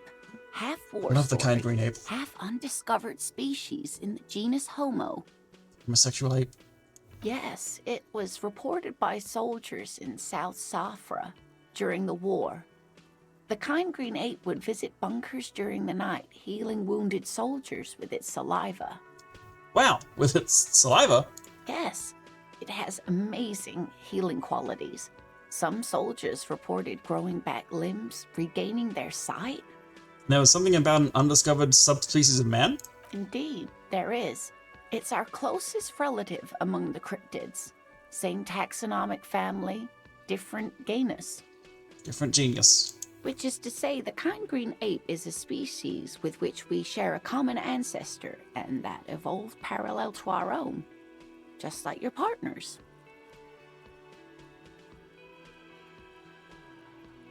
Lena?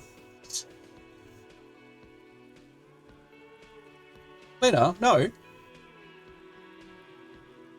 That's fucking racist, Lena. I didn't mean to imply that Saolites are in any way inferior to us. In some ways, they are superior. Every species has its advantages and disadvantages. The kind green ape, too, is in some ways superior to us. Such kindness as it is demonstrated is not common among humans. Granted, kindness may not be an evolutionary advantage. What the fuck, Lena? I don't really want to learn about your cryptids anymore. What's the most dangerous cryptid? You're gonna get killed by a... on just one cryptid, sweetie. Yeah, sure. And now there's no way to leave the conversation. One or two more, Lena. Can't say no to that. Well, the most dangerous cryptid is thought to have been the gnome of Jeroma. None of its victims survived. Gnome of Geronimo. Grieving relatives never even found their bodies because the gnome's venom dissolved organic tissue almost entirely. What does it look like? It was, reportedly, a small creature with webbed fingers and a protruding forehead and an ungainly little thing. Quite scary to look at. A couple of campers found it when it was already dying. They heard an odd wailing in the woods and followed the sound. They were scared and wrapped it in tarpaulin to suffocate it. What the fuck?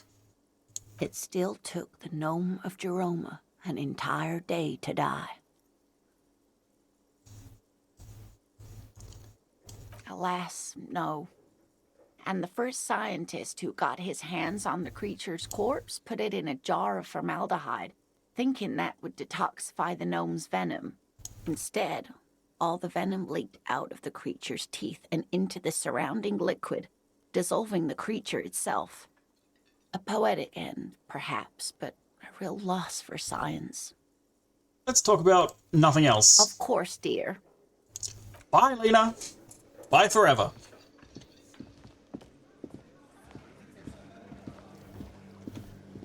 Pot? This industrial gas-powered stove has been used to prepare food for many hungry hostel guests. There are several pots and pans on hand. Getting the corpse residue out of these boots is going to require patience, and also a huge pot full of boiling water, soap, and white vinegar. Let's check out this cookware. A commercial pot draws your attention. It's very large, gigantic Big even. pot. It could be used to make enough stew to feed an entire city, and also to boil a putrid pair of death boots. Not at the same time, I hope. Check out the cleaning supplies. There is a variety of soaps and bleaches in the cabinet to the left of the stove.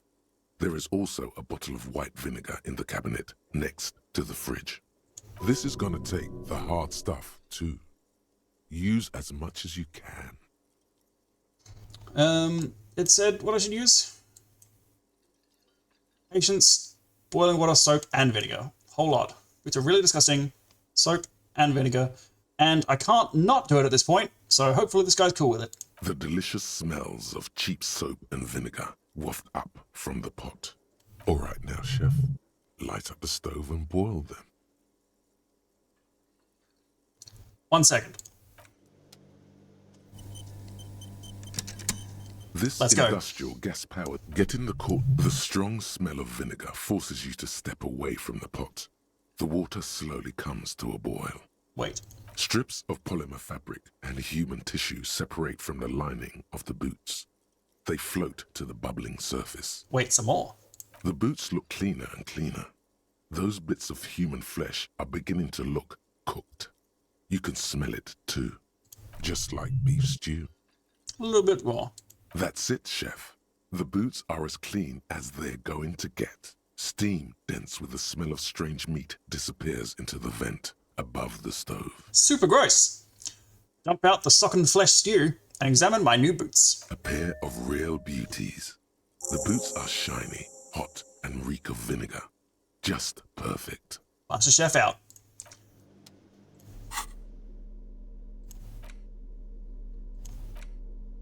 Boots. +2 authority, -1 composure. These greaves are light as feathers, and just a tad too big for you. But don't let that bother you. With these on, you look like some kind of future warrior. And they'll keep you safe if you accidentally shoot yourself in the foot. So worth it. Yeah. Ooh!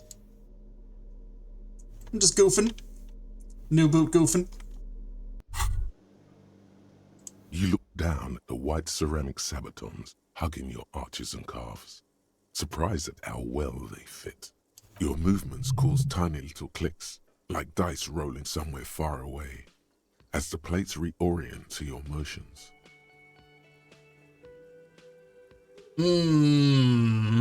Decked out in future armor, like a cop ought to be, just like Robocop. The hardened vitreous enamel, at once sleek and light, adds a glow to your cheeks and a spring to your step. Just imagine what a full suit of this stuff could do for you. Yeah, I want the full suit. It may be a while before you have all the pieces. In the meantime, you should analyze the armor, figure out its vulnerabilities. It has vulnerabilities? Remember, this is a highly specialized kinetic redistributor meant to stop bullets. Wear it, observe its properties, see if there's a weakness in the design. For the day you have to fight someone covered in the same material. I'm gonna go back in time and have to fight the Hanged Man.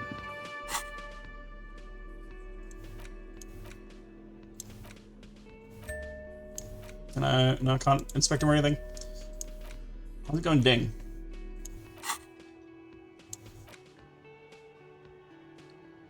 It really hurts to punch this armor. A sword wouldn't leave even a scratch. A bullet would bounce right off. Still, there must be some flaw in it that would allow you to stand your ground against this dangerous enemy technology. You just have to figure out what it is. Possibly by beating yourself while wearing it? Shooting yourself? Let's see. Yeah, alright. We'll do that.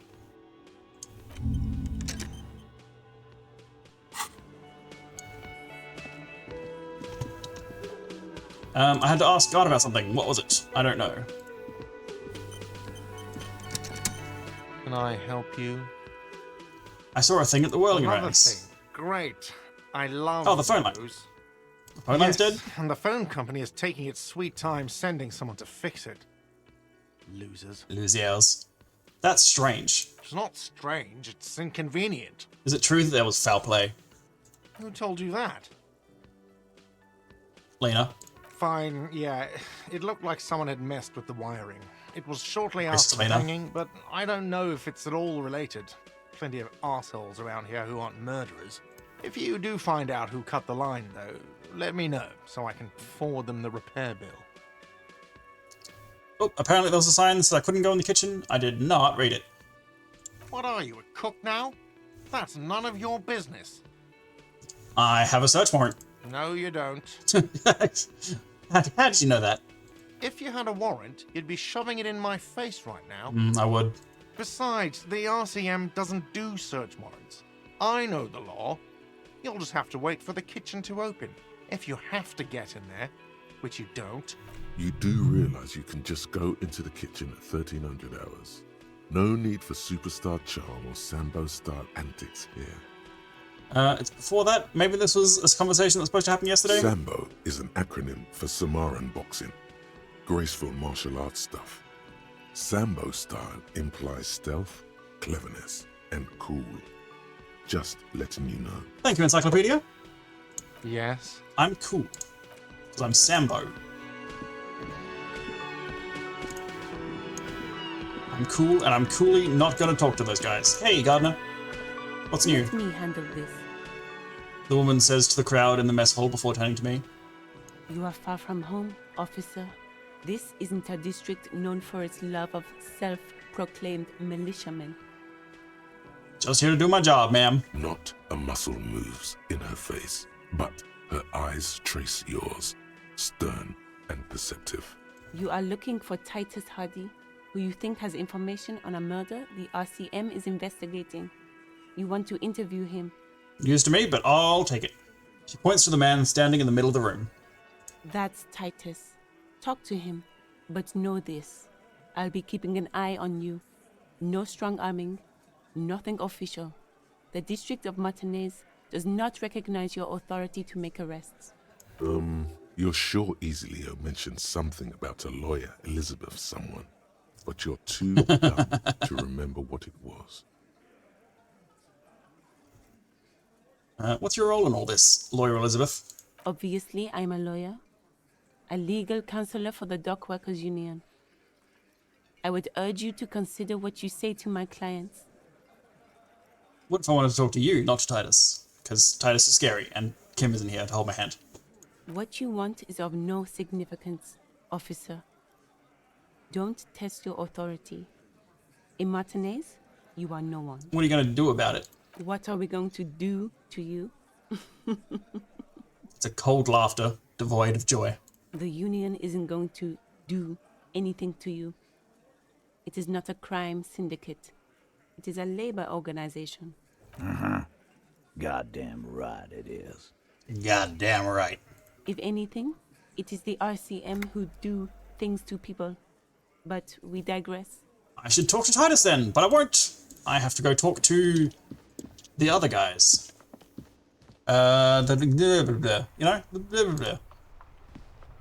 Lorry drivers, truck drivers, this guy.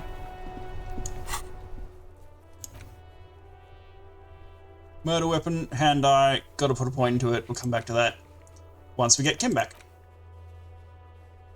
Find Morel. Talk to Joyce, probably after finding the drugs. Now it's turning into Tommy. a kind of a snow limbo, man. What's on your mind? You seem like the kind of guy who knows about drugs. Ah, man.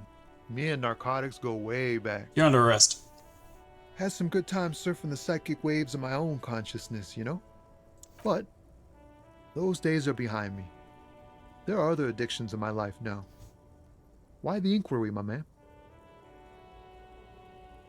I need to get high, and I'm looking for a dealer. Hey, man, that's serious criminal talk. Are you trying to pull some sort of an entrapment thing on me? Entrapment? What's that? Yes. It's like trying to trick a person into doing something criminal that they'd never do. I wouldn't do something like that. Then what are you trying to accomplish? Alright, I'll be straight with you. I'm trying to figure out who's smuggling drugs out of Terminal B. Not me, man. No way. I don't need any trouble. Shit's bad enough anyway. This jam's got folks up in arms, and I'm afraid it's headed toward a conflagration. What are you still doing here? Gotta guard the stuff. Bosses don't look kindly on missing cargo, and it gives me time to work on my rhymes. Working on these rhymes clearly leads to muscular atrophy. Make sure you don't get hooked on poetry. Sure thing, boss. Who do you think could be conducting the drug trade then? Look, man, I try to stay away from the criminal underbelly of Revachol. I'm a guest here. You really need to find another man to probe with those questions. Obviously gonna do that. Conceptualization, oops.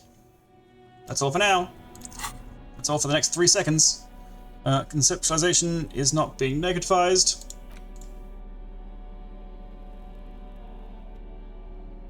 It could be bonus to digital.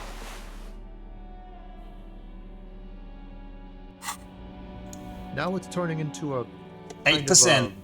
Snow limbo, man. What's I on need your mind? 11. Your best verse. You don't even have a bad verse in here. Just tumbleweed and liquor stains. Wait, no. What are you doing?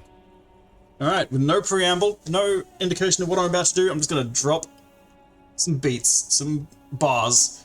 She broke me. She fucking broke me. That's brutal, man. But you know, time will... No, stop. He's already mortified. Tommy, these are my rhymes. Listen. She fucked me till I bled. That's, Oh. I will never be the same again. She's always there. Fuck the case. Fuck everything. Total doom. Yeah. Yeah. I get it. These are your rhymes. They're from your life. Doesn't matter if they're robust, they're honest. So, thanks, man. You're welcome. A little treat just for you. Back to the mesh tank top. Oh yeah. Alright. Got any other drivers? Oh, there's the one I haven't talked to yet over here.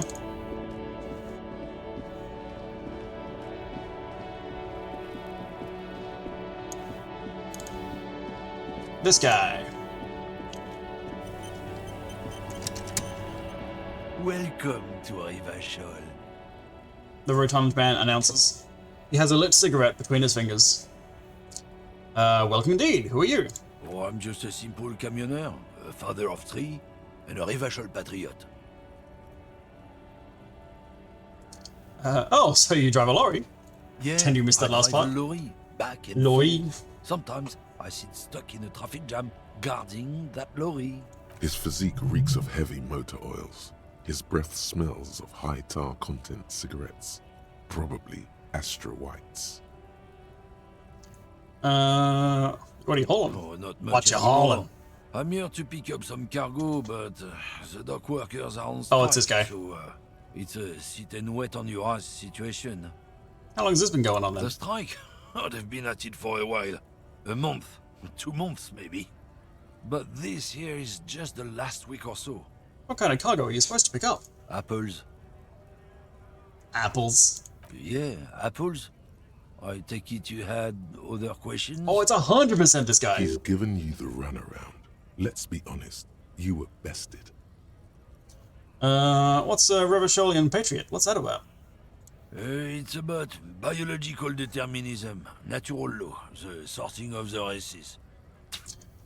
For fuck's sake. Not the most popular topic nowadays, with the coalition in charge and all.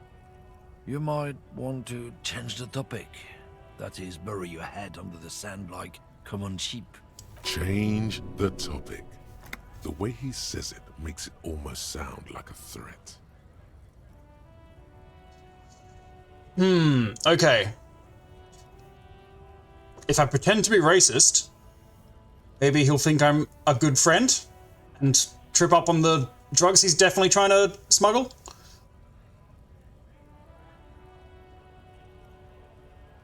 Like 99.9% it's this guy. 112% it's this guy. Since I haven't seen any other guys.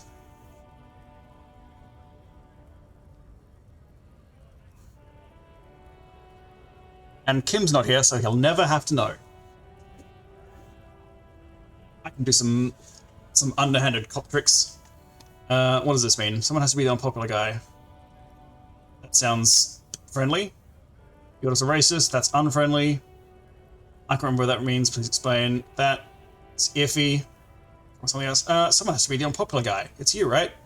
Everyone's hating on you, even though you're just a cool guy who smuggles drugs, huh? I'm not the only one. Look, I've read books.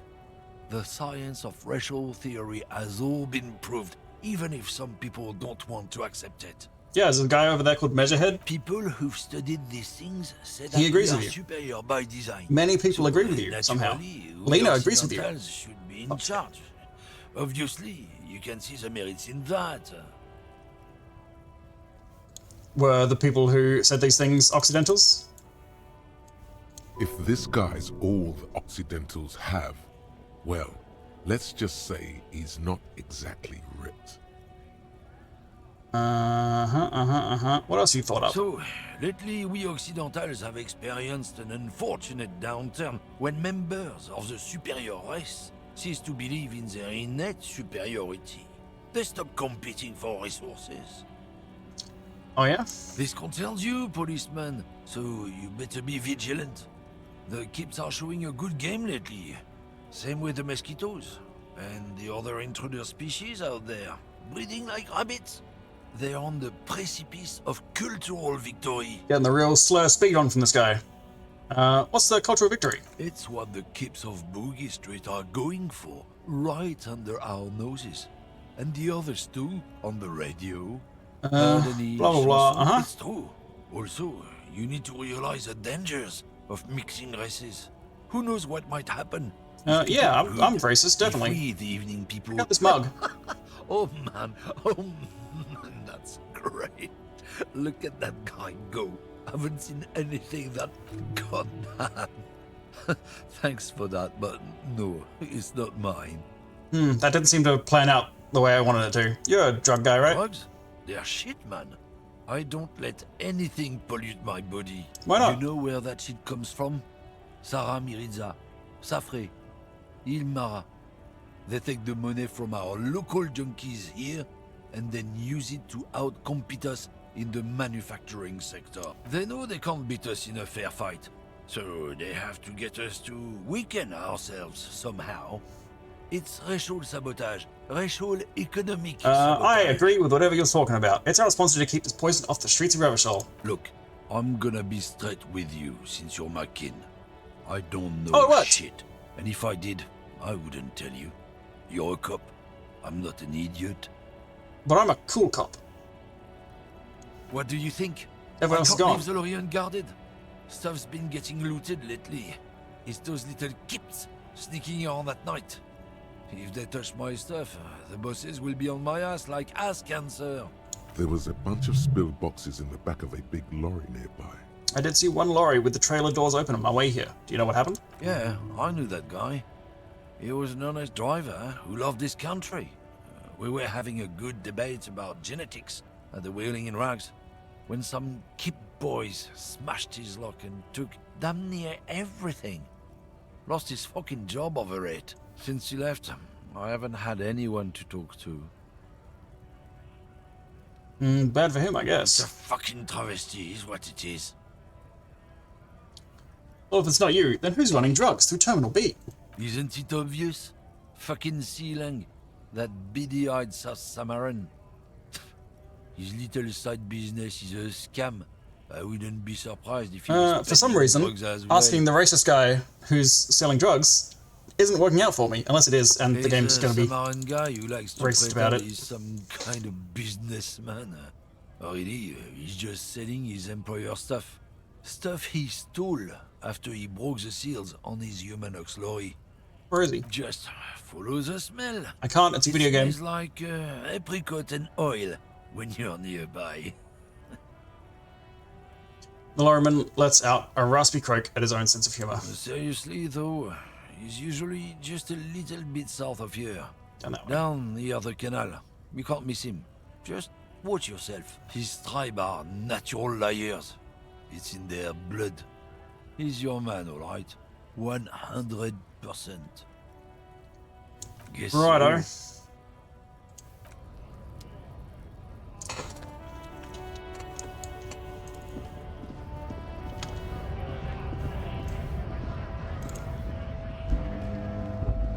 A lorry stuck in the traffic jam. This big, heavy Grad-made machine is well kept for such an old machine. I kind of want to go back and redo that conversation and see if I can get the same result without being racist about it, without joining racist mode. You know? It just sucks.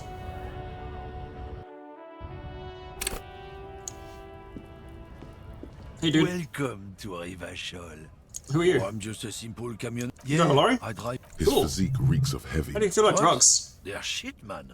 Why not? You know where that shit comes from? They know they can't beat us in a fair fight. We should So keep they have the... to get us to weaken ourselves. Well, no, somehow. hang on, then I'm agreeing again. It's racial sabotage. Racial economic sabotage. So you're not smuggling drugs out of mayonnaise? Not in, not out. I'll never betray the purity of my tribe. You don't know anything about drug I smuggling? don't know shit. Why are you what here? do you think? There was Blah, a blah, bunch blah. of spilled boxes. Yeah, I know. It's open, Since blah, left, blah. I haven't had anyone to talk to. Bad for him. It's a fucking travesty. Is what Who's riding drugs? And then he says the same thing. And I don't have to have had the racist conversation and agree with him. Guess so. Fuck you, dude. God damn. It's not. Change the topic. Oh, so you're just a racist. Fuck I'm off. not just racist. Look, I've read books. Huh? The science of people who've studied these things. If this guy's all the Occidentals have, well... This is kind of the same conversation, huh? He's not... I mean, man, go fuck yourself. Hey, there we go. Don't push your luck, runt. I got nice boots. You can't beat me. I'll kick your shins. Damn, that felt good. Your heart's pounding nicely. Yeah, it was much better. You should tell people to fuck off more often. Fuck yeah, motherfuckers. That's the spirit. Never forget. The whole world's a wooden house, and you're a goddamn flamethrower. I'm a goddamn flamethrower. Truck over here.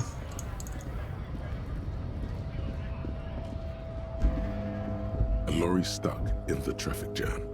This big, heavy Grad-made machine is well kept for such an old machine. Look in the window. The windows are clear. They've been recently washed. You can see a lorryman's cabin with personal belongings, stickers, insignia. What kind of stickers and insignia? The driver has adorned the side walls with a substantial God damn it, it's his collection of truck. racist paraphernalia. Proclamations Honest cake. about honor, strength. A large metal pendant hangs from the rear view mirror. Let's go in the backseat. Is it drugs? Of the cabin has a small perch to sleep. Large ashtray. Sons and wheels. Alright.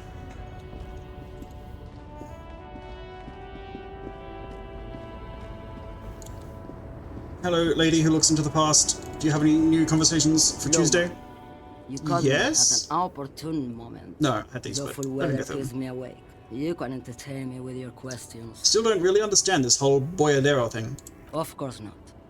To truly understand the boyadero, you need to listen to On the Western Plain. Okay, what's that? It's an old ballad about a young girl who falls in love with a daring boyadero. He promises to marry her as soon as he returns from the Western Plain. I'm guessing that doesn't happen. I'm thinking this song sounds kind of sad. You could probably belt this out at a karaoke, you know? Of course not. The boyadero returns from the Western Plain a changed man. One night, as he and his beloved are out walking along the river Maigret, she pleads with him to give up his riding and settle down. So he gives up his riding and settles down, right? No. The boyadero strangles his beloved What and the fuck, throws boyadero? her body in the Maigret. Then he rides off, because the Western Plain is calling to him. It's not where I thought that was gonna go. You have to understand. A true boyadero needs a whole horizon to himself. He can't be tied down by man or woman. His beloved was selfish. She didn't know what it meant to love a boyadero. You got a weird taste in music. Before I came, you seemed away. What do you mean? Like blacked out. Should you be driving a lorry if you get like that? Because I'm one of the best communers around. That's why. I bear roots no one else will. What roots? Lomonosov's land, Udashnaya Zemlya, the Western Plain. You a boy there? She nods and closes her eyes again, letting her mind submerge. A terrible cold comes over her, rattling her teeth as she stares inward. The Transcatolia Magistral. You for 1A. Adestradas du Mirador. All the good ones. The deep trenches. Where the bluebirds fly. I'm something of an expert in blacking out. You should take better care of yourself. You're right, Lowman. I'm the one who should take my health more seriously. We'll get his ass. Thank you for looking out for me. A correct appraisal. You're quite shabby. So shabby. Is that all you woke me up to say? Yeah, seems like it. Thank you for now. Bye. Am I mistaken about which direction is which? Where's the, thing? The street sign.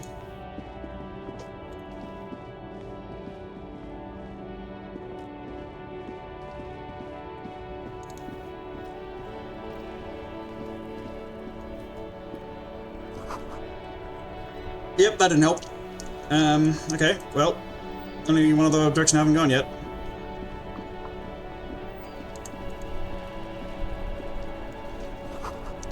Some great tectonic force has cracked the pavement like an eggshell.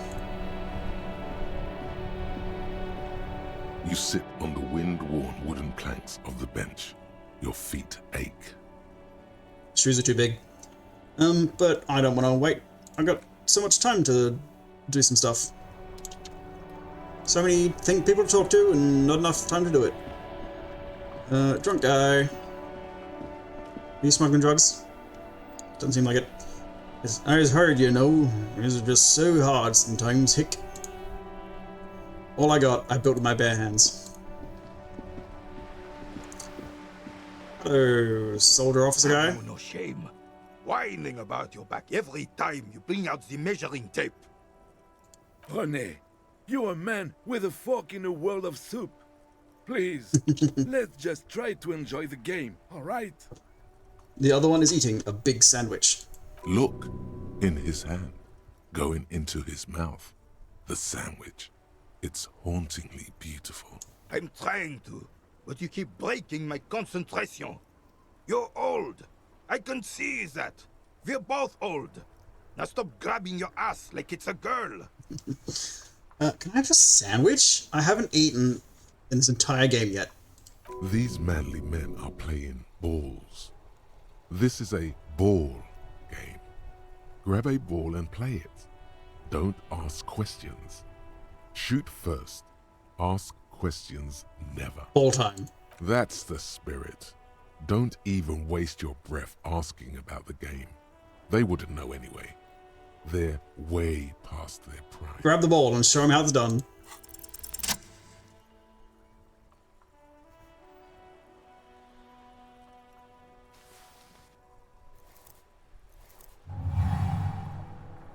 You are immediately surprised by the ball's lack of weight.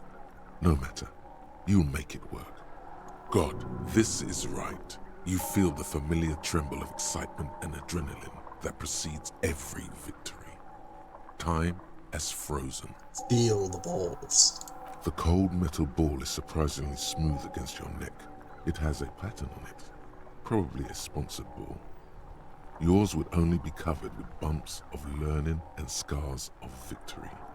Already your muscles are adjusting to the weight, the nervous system calibrating, until you and the ball have merged into a single entity.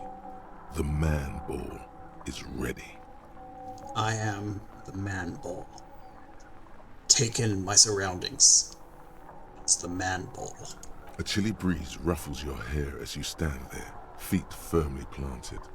All sounds, smells, even the wind, everything fades until the only thing left is the union of man and ball.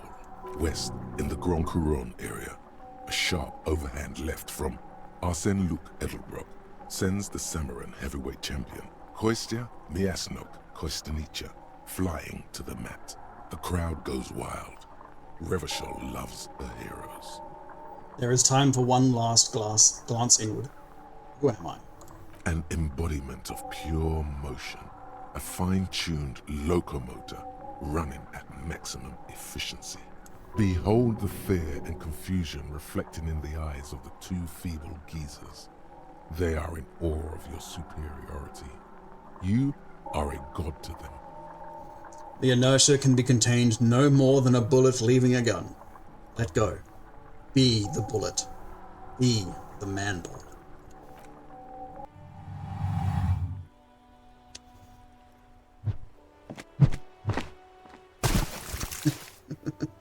Is that how it's played? Merde! Bordel de merde! The old soldier yells in outrage. What the hell is your problem?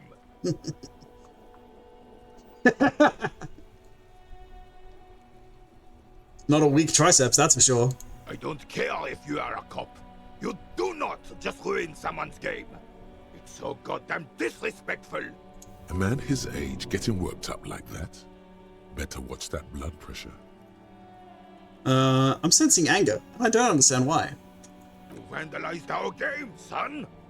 We can't play petanque with 5 pool. I thought it was shot put. Well, it damn well isn't. It's petanque. You ruined a petanque game. We want our bull back. Take it easy, René.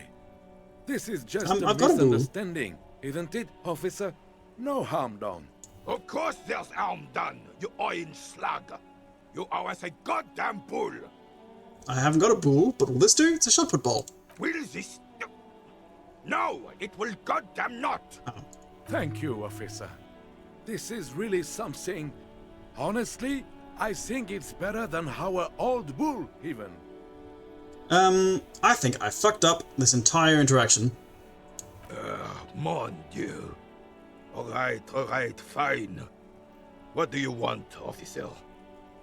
And I think I lost an expensive item for no reason, and it'll be harder to make money. Bummer. Renee, I found your guard booth. Yes, the Debardeurs Union pays me to stand vigil during the nights. Not out of any political allegiance, mind you. I'm an old man. Don't sleep more than a few hours every night anyway, and money is tight. You must have seen something on the night of the murder. Your booth looks right into the yard.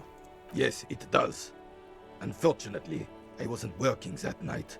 Been on a 2-week leave since last Monday. Why are you on leave? It's a private matter. Nothing to do with your investigation. You see, officer, René is the kind of man would rather die than admit he needs medical assistance or, God forbid, sick it. A real man's man is just gonna ride it out. I'm fine, goddammit. Mind your own business. It's nothing. Just got to cut back on coffee. The outburst makes him clutch his chest. It's his heart. So who was working your shift that night? No one. The boss has been unmanned since last Monday. There's no other guard. It's just me. He looks suddenly very old and tired. The container yard has been unguarded for a week? Yes. It's not actually an issue. I mean... Look, officer. The container yard doesn't actually need a guardsman. Never had one before, René. Monsieur Claire had that booth built specially for him. It's mostly decorative. Mostly decorative? The possibility of someone being in there is enough to discourage any ill-minded individuals. He tries to argue. Evrard created this job for René because he knows the Royal Carabiniers' pension of honor and PTSD isn't something a man can live off. A decorated Kingsman collecting tear reflects bad on the whole neighborhood. His words.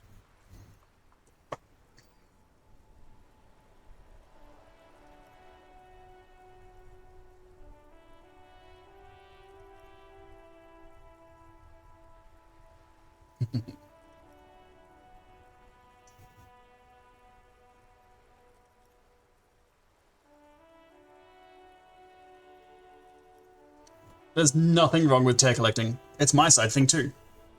Proudly hold out the tear bag. I didn't mean to imply there's something wrong with that.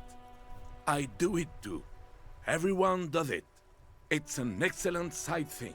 Yes, yes, yes. Can we conclude the topic of my guard booth now? I saw a picture in there. You were in it. Who's the girl? She is nobody. This is none of your concern, and I refuse to discuss my private affairs with the RCM. That's fair, don't talk to cops. The lady is Jeanne-Marie Bolden. Gaston Martin! And she sure as hell wasn't a nobody. Got it, thank you. Yes, like I said, it would be up anyway, so might as well keep an eye out. It keeps my senses sharp. Do you know anything about the man hanged in the backyard of the Whirling in Rags? Unfortunately, I don't. Unlike most of the locals, I have no qualms about assisting law enforcement, but this affair has passed me by completely. And most of the locals? In Martinez, the union is the law, so can you really blame them? But you don't have a problem with cops? Cop is a pejorative term. I don't have a problem with policemen. On the contrary, I admire the effort to bring order to our streets. So to sum it up, once again, you don't know anything. If I knew, I would not be afraid to tell you. I simply don't. I am an old man, not a coward. The daily business of the riffraff no longer concerns me. You seem to be playing in a crater. Yes. The terrain here provides an interesting variety to a familiar game. Do you know what created it? I do. Fire from heavy artillery. Heavy artillery fire, you say? That's the best kind of artillery fire. Very interesting. Okay, it's a crater left by heavy artillery fire. But why? Why what? Why was heavy artillery used? Because that's what happens when communards hijack your country, execute your supreme leadership, and turn your capital into a slaughterhouse. You use heavy ordnance to clean up your home. Oh shit, he's anti-rebel. Who are communards? Commies, communists, socialists, anarchists, call them what you like. They just chose the name to feel special. Senseless sentimentality. Did you use artillery fire against them? Sadly, no. It was the foreigners who brought them to their knees. We fought valiantly. Too valiantly. So valiantly we got licked. He adds, squeezing a bull in his fist. Should have fought dirty, like they did with their suicide sex cult propaganda and mad anarchist women strapped to shrapnel bombs. We didn't though, and we lacked caliber. God bless him, but the suzerain's cannons simply weren't big enough. Why shield them here in mayonnaise? Because this place is a damn beachhead. Had to soften the commies up first. Beachhead? Yes. The military coordinated amphibious landing to take back Revachol. Martinez was used as one of the 3 footholds in Revachol during Operation Deathblow in 08. The other 2 are off in Stella Maris and the Delta. Points to the northeast. Nod thoughtfully and turn to look northeast. This here is Blood Ground, where coalition boots first made landfall and cleaned those rabid dogs out. Most likely, we're playing pétanque on their mangled corpses.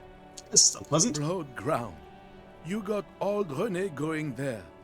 Like he isn't hungry enough already. Ah, that explains all the war damage. Damn right, son. They laid the fire of hell on the city before they stormed it. And it worked, too. There was a strange gleam in his eyes. He approves of this radical approach. Knows it was necessary. Thinks it was necessary. The rest of the city got cleaned up, but Martinez they keep as a monument. And now the Union Socialists are practically running the place. Well, it's your own damn fault. You, we, the coalition, Revachol, whoever you want to blame, never finished the job. Officially, the party never surrendered. Of course they still all influence. You don't even begin to truly understand the players at the table, let alone the specific circumstances surrounding the... What do you think? Which one's the Coalition? Coalition boots. Cleaned out the commies. Nope, they're bad. With the limited knowledge of the situation I have.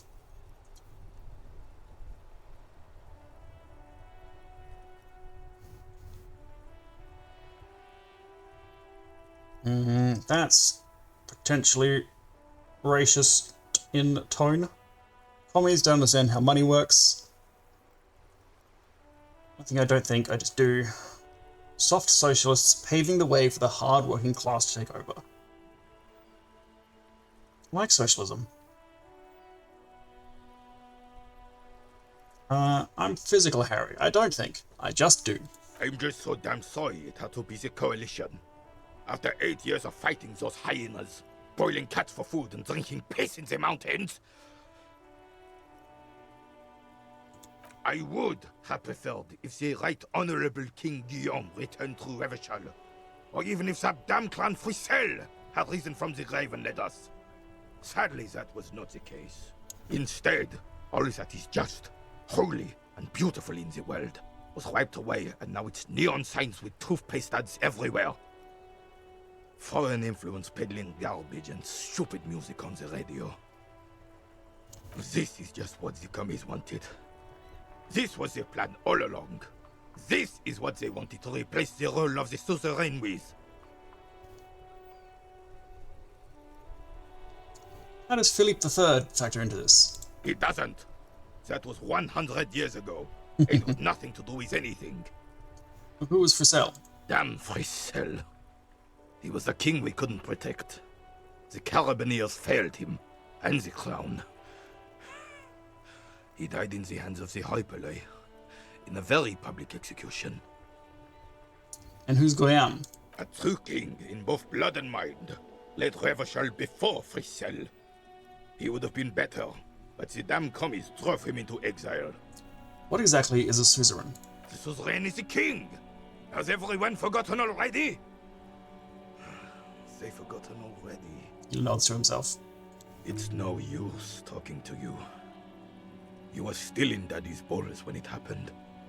When we took our last stand against the filth and rode the cavalry straight into gunfire. Is there anything you can tell me about this rifle? It's a Bell McGrave. 4.46 caliber. Breech loading. Revachol made. Good weapon. Accurate and reliable. And the wrong caliber to be the meta weapon. His moves are quick and precise as he first checks the weapon, then aims it at the sea. This man knows firearms intimately. This one's inoperable. The bolt spring is missing and the mechanism is jammed shut. Still a beauty. Where did you find her? In the basement there. I'm not surprised. There are probably lots of forgotten wartime weapons lying around here. Back in the day, everyone had something stashed away. As for the rifle, I don't know what else to tell you. These BM-446s are an antique. No one uses them anymore. The ammunition is impossible to find. Thank you for your time, Renee. How's the composure at? Bad.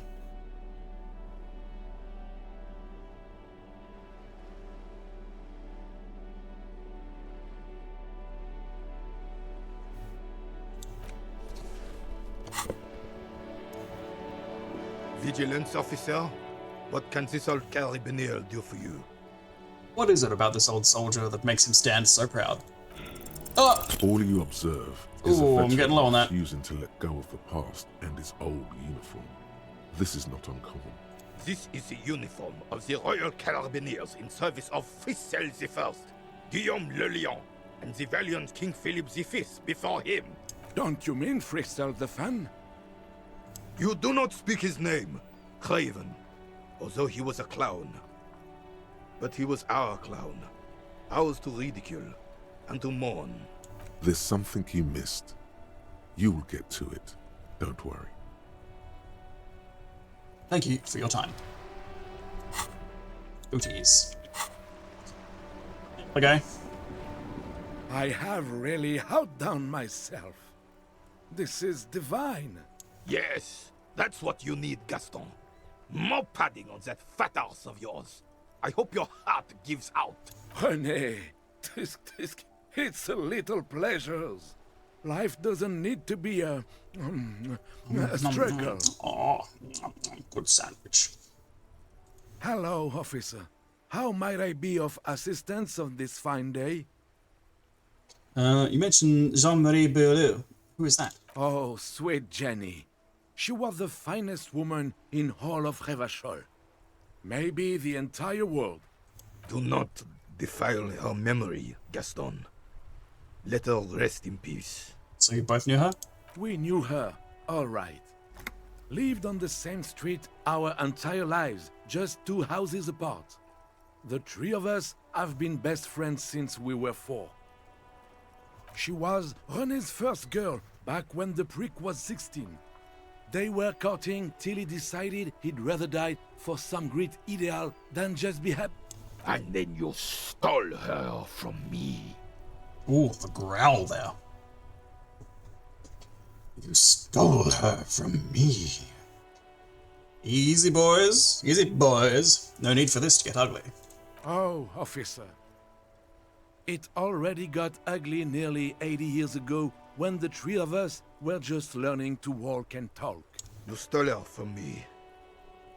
René repeats, trying to steady his breathing and still clutching his chest. Well, technically, you stole her from me, because we'd been pretty close ever since you two had that falling out over the ink you spilled over her pretty yellow dress. We were just boys then. This was different. You. The tall veteran looks at you, which is to say, me, and nods. No point starting this all over again. For the 1000th and the first time. Especially when we have company.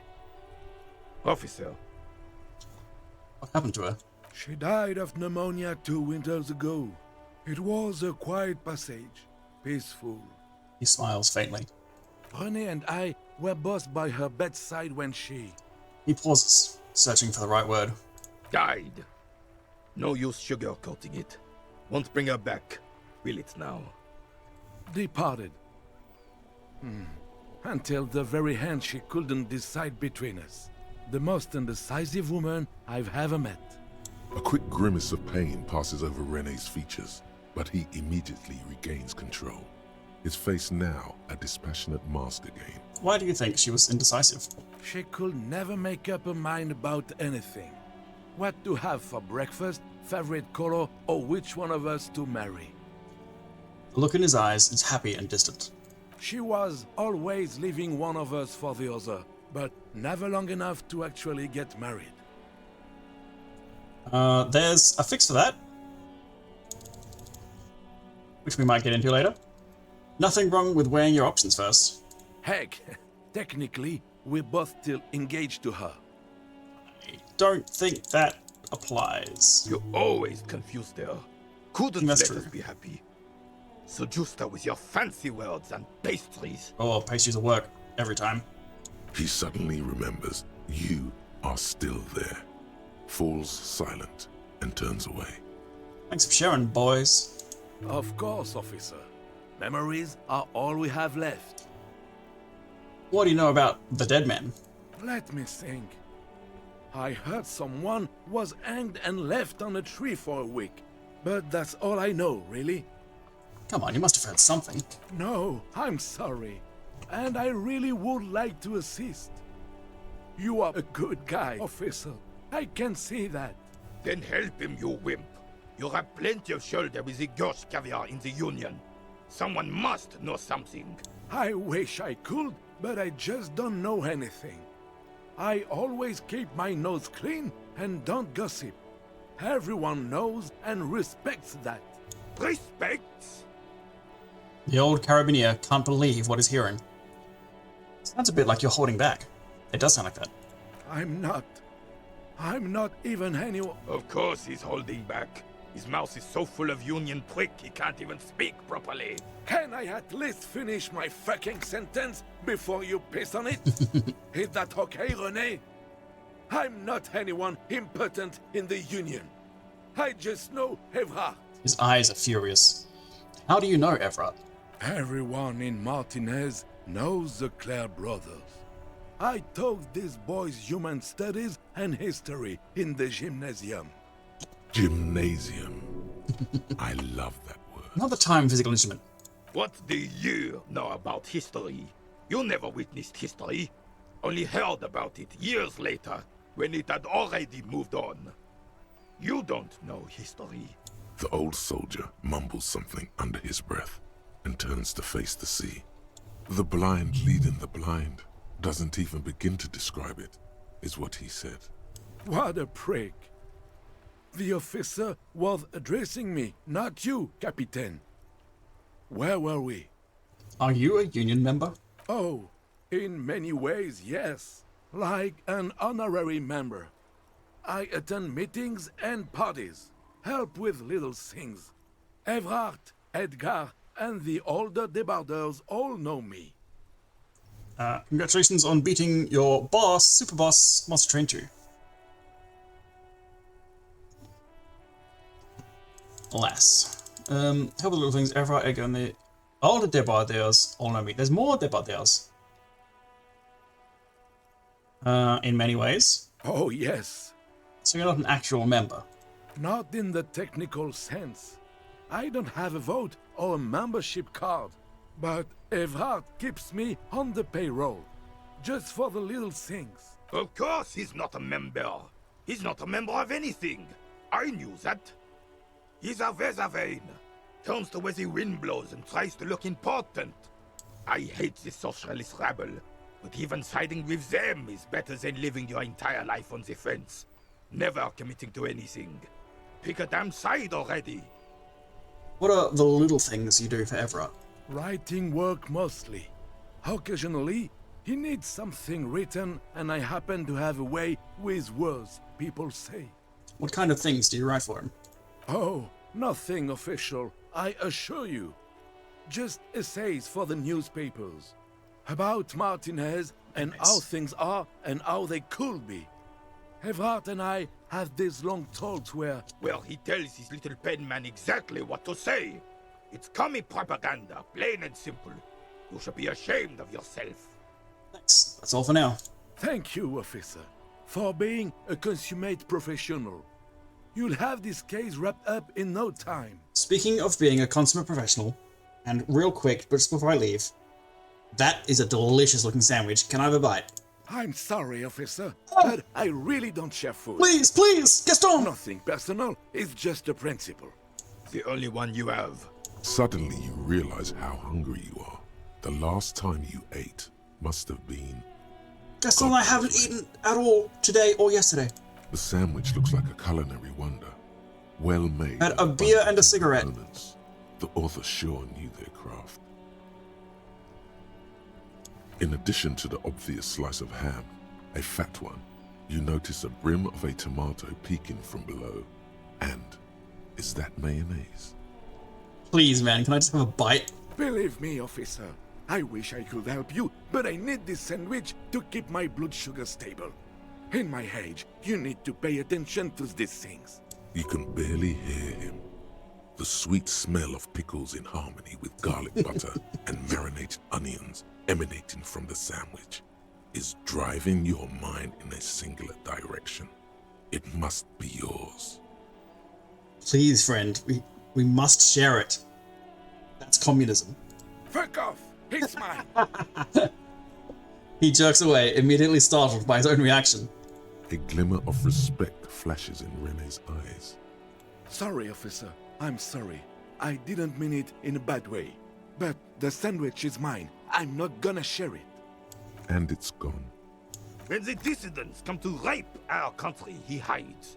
But try to get a bite of his dear sandwich and he gets claws? You're a special kind of vermin, Gaston.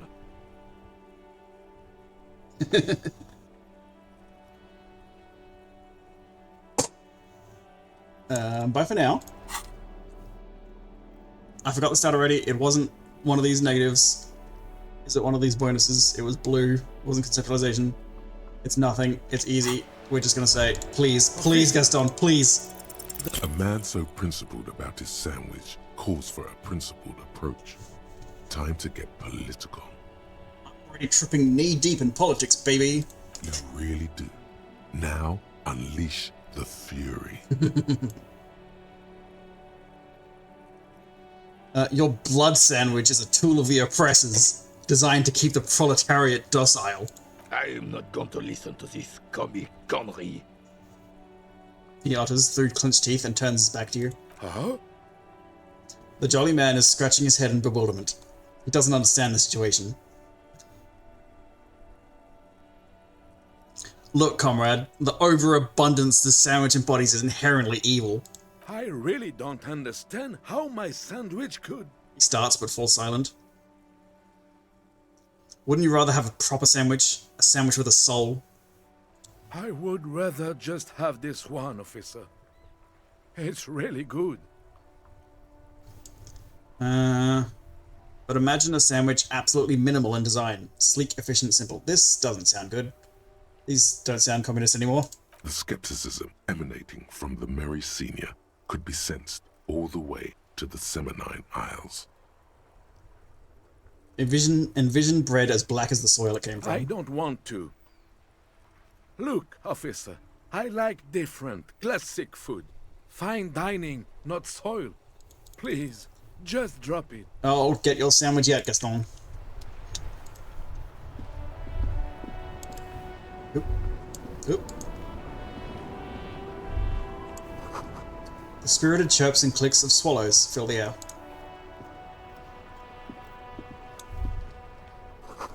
Tire tracks leading onto the roof? The slush and rain has almost washed them off. The roof of what? Of this? Oh, yeah, of this. Can I get up there? That's fine.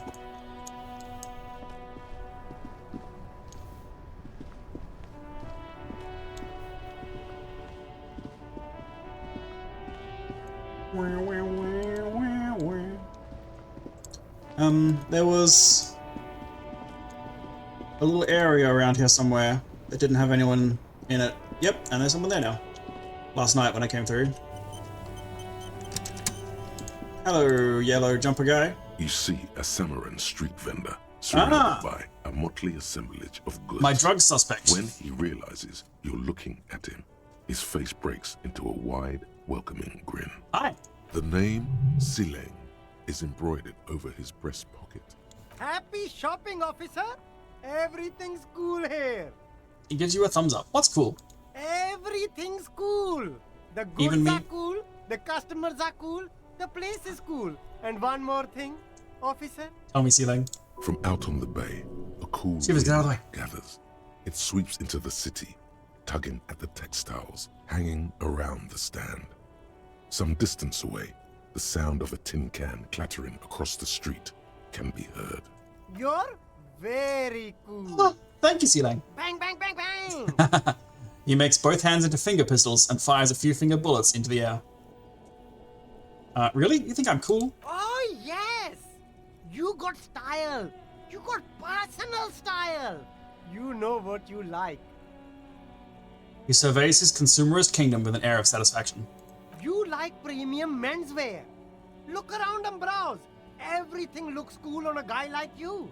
Take your time. Can I have some money? No, I'll come back to that. Sealing, what's your stance on drugs? Drugs? I don't go in for that, officer. Drugs ruin lives. Unless you're into drugs, of course. In which case, drugs are excellent. Mwah! Tasty, tasty drugs. Delicious, delicious drugs. Last, something about Vanguard? We got some Vanguard news? Anything about Buddy Fight? Azi Dahaka? Darkness Dragon World? I thought that information was a while away.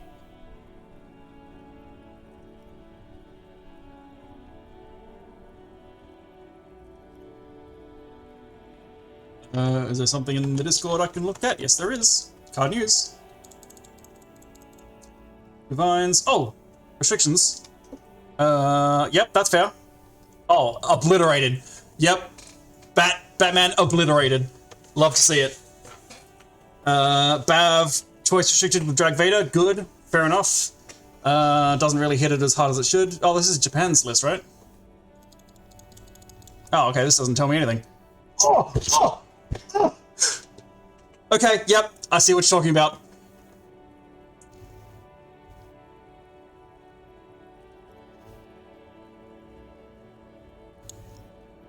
What is this? What's happening there? Additional oh. Divine Days? Oh, okay, no, I don't care about that. Sorry about the stream, everybody else who's not here for Vanguard stuff. Okay, yeah. Japanese restriction list has hit a couple of the strong decks. Absolutely obliterated one of them.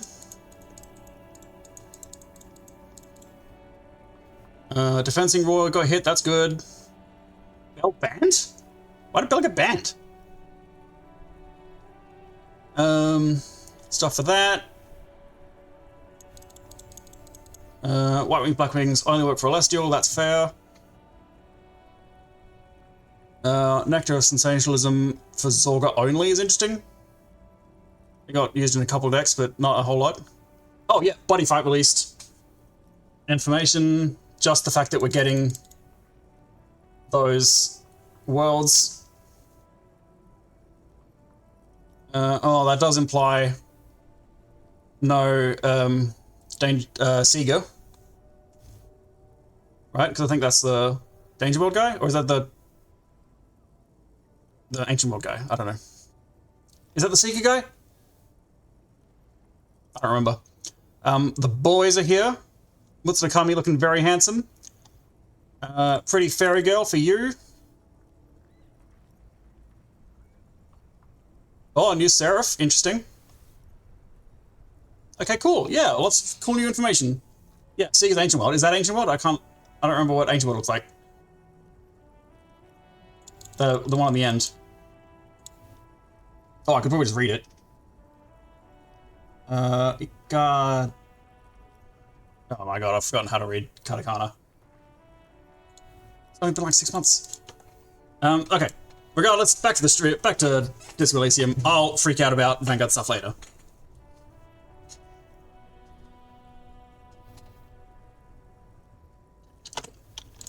Clear light? Oh, that's... Yeah. Prison, yeah. Looking cool. Yes, I'm super into drugs. I love drugs so much. Tell me about drugs. That's very cool. A lot of the coolest detectives do drugs. Sadly, I don't have any drugs on sale. Or at my home, or on my person. He smiles. Sir, it appears to be true. No drugs in sight. Not in the box of sunglasses or under the speakers. We're looking for a lorry driver who is transporting drugs out of the harbor. He or she is in this traffic jam. Or they. That's even cooler. You investigating that and all. But, I am not a lorry driver. I'm just a street vendor. I don't know anything about that. But you are a lorryman. Another driver has identified you and your lorry. Who said that? It's the fat racist, right? It was. I bet it's him. He has an agenda against me because I'm an immigrant who works harder than he does. He's a hater. He is a hater. But you are a lorry driver? No, I just said I work harder and he's an asshole. He stops to think. Realizing he can't get out of it. Smart man. Okay, maybe I'm a lorry driver too. A little. But that's not the most important thing about me. That's my day job. This is my dream. You were embarrassed to tell me? No, I just forgot. It's such a small part of my life. It's in the rear view mirror now. I'm climbing out of that hole. With ingenuity. Stop squirming. What do you know about the drug operation at the Arbel? Nothing. I told you. I'm not a dumb guy. I don't get involved with that crowd. What crowd are you talking about? Crowd. You know, the drug crowd. Can you point out the drug crowd to me? He's afraid of this crowd. Whoever they are. More than he is of the racist lorry man. Who are you afraid of, Sealang? Look. There's bad people doing bad things here. That's all I know. Please don't get me into this mess. I've spent 15 years working my way up. We're buddies, Sealang. Help me out. No one will know it was you. It's a she, okay? The other drivers call her the lady driver. You're better off staying away from her. The way they talk about her, she's no lady. Interesting. Could this driver be connected to the Hardy Boys? Who are the other drivers who talk? All of them. I don't know. I told you all I know. Are we cool now? I really want us to be cool now. Is the lady driver the old woman back there? Dazed out strange? The boyadero? I don't know. Maybe. If she is, I haven't gone near her. I don't get involved. I told you.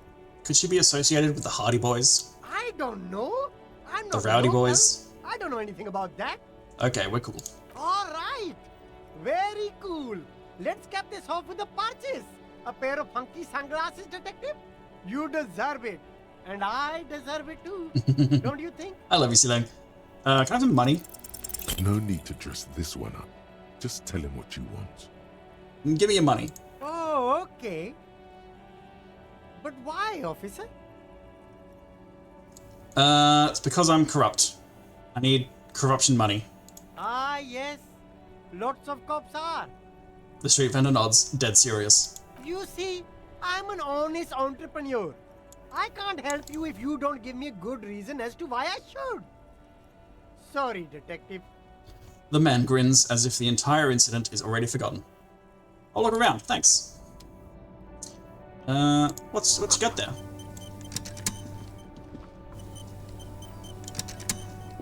Selling some cool stuff? Two lowly, defeated speakers, thralls, slaves basically, perched atop them like conquerors surveying the land. A pair of found, durable wear sneakers, ultra serious. I can see you've a taste for luxury, officer. Can't keep your eyes off those sneakers? A pair of found ultras. The design is impossibly sleek and simple. A futuristic silhouette with a sleek monochrome colorway, a jet black upper, and a silver-lined midsole. Those sneakers, mister. Those sneakers are the latest found sneakers. Super air, super fine, super cool. Only 50 real.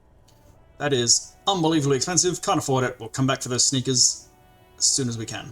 These once respectable speakers have been conquered, reduced to a mere prop by the indomitable found ultras atop them.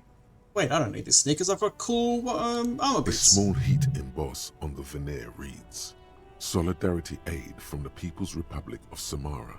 The speakers themselves don't seem to display any magical qualities. No, don't look at the speakers, officer. Look at the sneakers. The sneakers are the stars here. I already looked at the sneakers. Then look at them again. These are the premium lifestyle sneakers, officer. The best on the market. Would you let me buy the sad, conquered Samaran speakers? No way, officer. These aren't for sale. They're bad speakers. Low-fi socialist junk. That's why I want them. I think I might be lo-fi socialist junk myself. No, officer. You're a high-class policeman who accepts nothing less than the best. Lucky for you, I've got the best on sale. I just got an achievement for using communist dialogue a lot. You don't know what I am. I don't even know myself. I want the speakers. Well, if you want them, but see, they are the pedestal for my sneakers. If I let go of the speakers, where will the sneakers go? I can't leave premium lifestyle sneakers on the ground. If, on the other hand, you wanted to buy the sneakers too, I could maybe throw in the speakers for little extra. 50 cents? Good deal. Can't afford. I'll be back. Alright. Find someone connected to the Hardy Boys, and she is a truck driver. Which kind of means I probably have to go talk to the Hardy Boys, and I don't want to do that still. There are Jacket? clothes inside. Cheap second-hand clothes, smelling of strangers' body odors. Gross. Wash them first. Don't be shy. These are premium class clothes. Good quality fabrics, best retro design. Save the economy with your style, officer. You find your hands deep in tattered and faded garments made from weird polyester blends that make your body itch and sweat in all the wrong places. The box smells like cat piss or like an old person with no money. Economical, but also trendy. Look first hand, buy second hand. keeps the economy moving. Composure, composure, composure.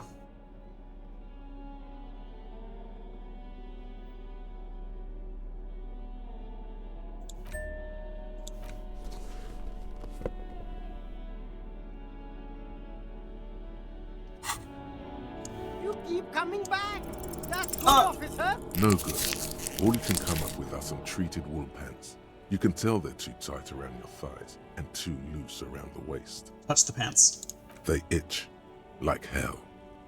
Like an itch pit in hell. The itch is so bad you'll want to smash someone's face in. All natural materials, see? Real wool, 100% skin friendly, and they're yours for only 2 real. No, thank you, Sealang. There's a pile of cheap sunglasses in a small box. A variety of shapes and colors. You like sunglasses, officer? I've got the latest styles right here. The vendor takes a pair of sunglasses and sticks them under your nose. That's not how sunglasses work, they go over your nose, Sealang. Come on. Try the shades on. Abort. These are hideous. What's more, they don't even fit your face. You can feel them pinching your nose and chafing against your brow. Damn, officer! You look like a mega secret spy. Very secret. They're practically made for you. I'll let you have them for 2 real and 50 cents. They're perfect for concealing your bloodshot and baggy eyes. It's going to be very difficult for anyone to take you seriously with these things on your face. Shades of self-destruction. When we look through this box, is there anything These better? are all boring. All boring third-rate ho-hum sunglasses made of cheap Syrahese plastic. The kind of plastic that melts in the sun. These are all first-rate sunglasses. Premium design, superb material, very cool. UV resistant. These will definitely keep your eyes safe and cool while doing your dangerous police work. No luck.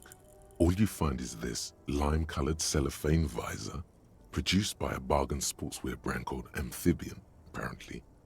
There's a malformed green frog on its bent cap. I need it. Oh, that visor is perfect for you, officer. It'll definitely keep the sun out of your eyes while you're shooting criminals. Bang, bang! And all for a mere 6 real. Hey, at least it might actually offer some protection against the sun. Not like those cheap plastic shades.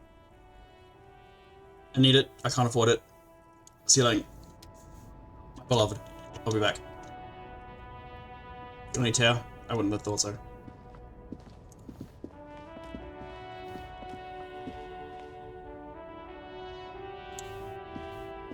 Nah.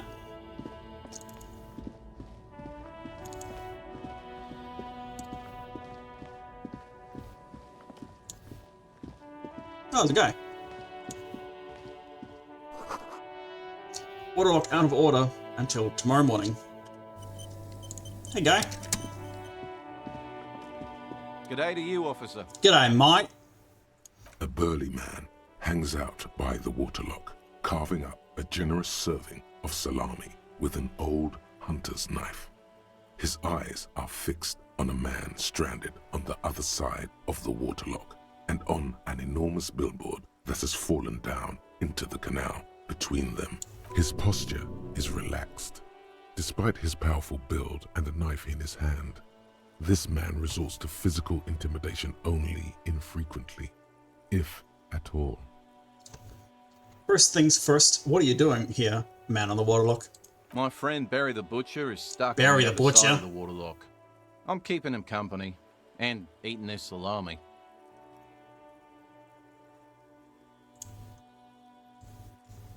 From the corner of your eye, you see a man in a yellow shirt and grey overalls waving at you from across the canal.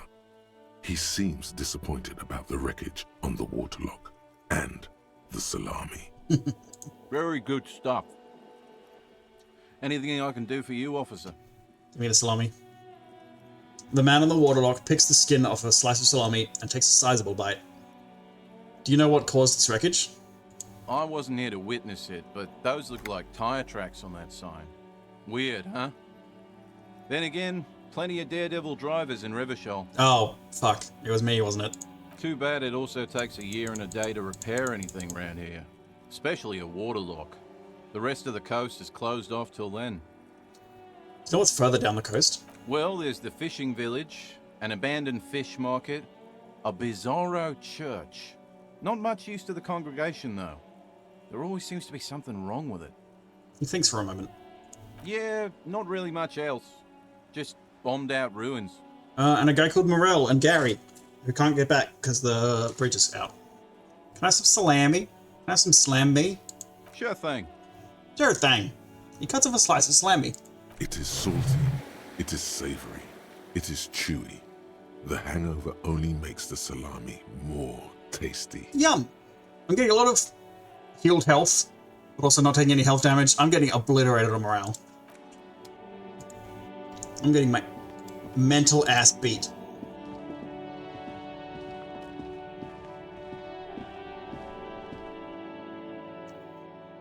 Good afternoon, pawn shop guy. Hello, hello. Let me know if I can help you with anything. Any news, any new information about my gun? Sure thing. Nope. Sure, man. I need to sell some stuff. Sure. Let me have a look. Check out this armor. Alright. Let's see it. Oh, no, no, no, no.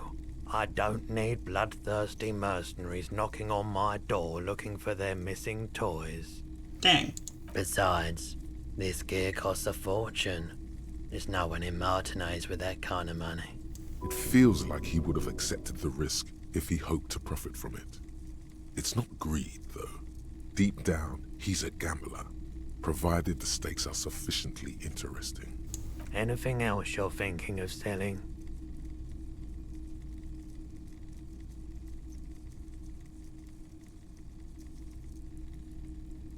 I think I need that. Need that. Nothing else is valuable enough to be worth it. Nope, that'll do. Thank you, pawn shop guy. The jam mystery. Someone's using Terminal B to smuggle raw ingredients of drugs into Revachol. Joyce said there are 3 drivers at the intersection. Talk to them, one of them must know something about the drug trade. Find out who's the lady driver, and find out which lorry is hers.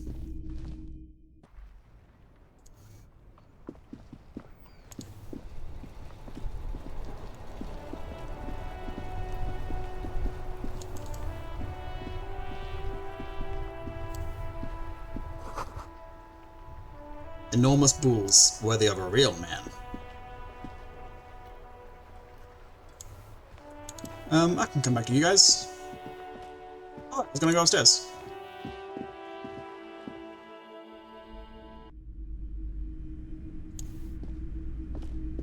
I could also look at the books.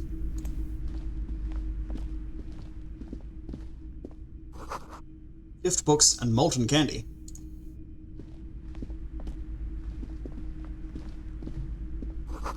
Old sports magazines tucked away in a dark corner.